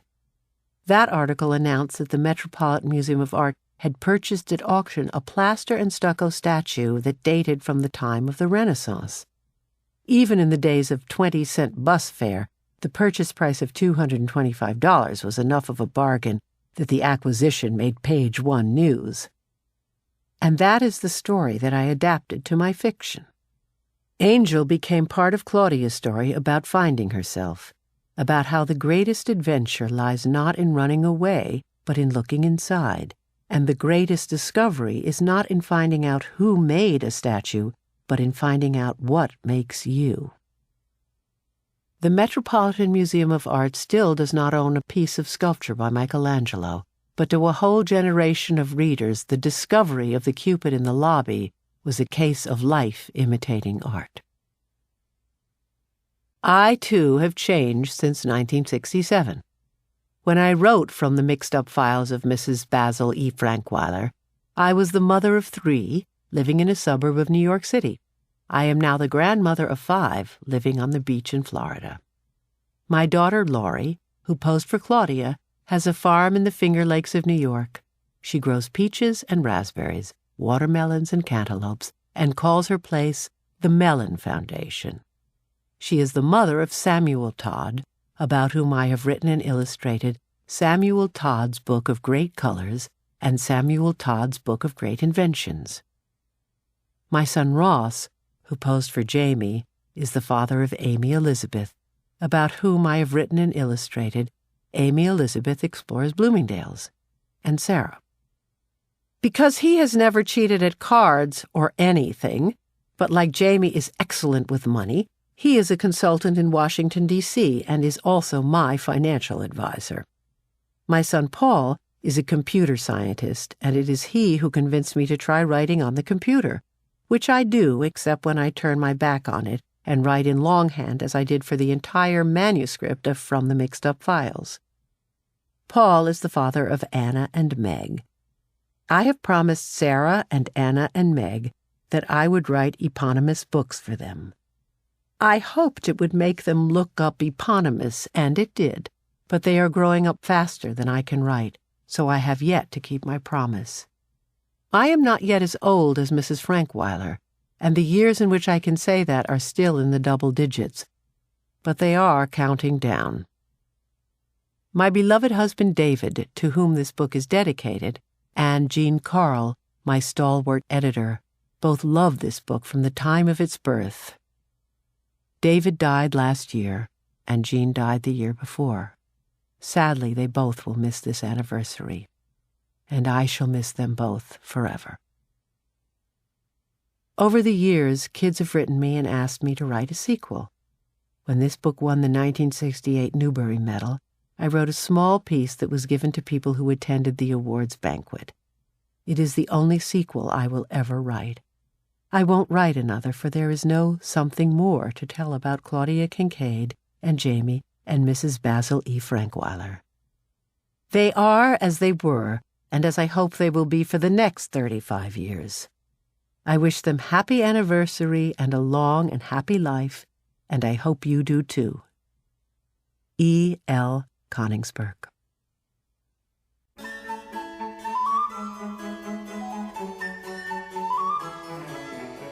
From the Mixed-Up Files of Mrs. Basil E. Frankweiler was written by E. L. Konigsburg and read by Jill Clayburgh.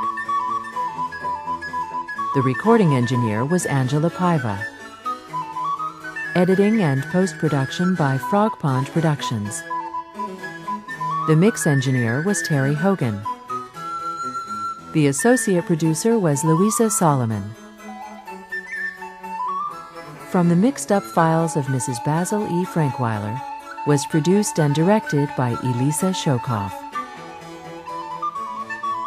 This has been a presentation of Simon & Schuster Audio.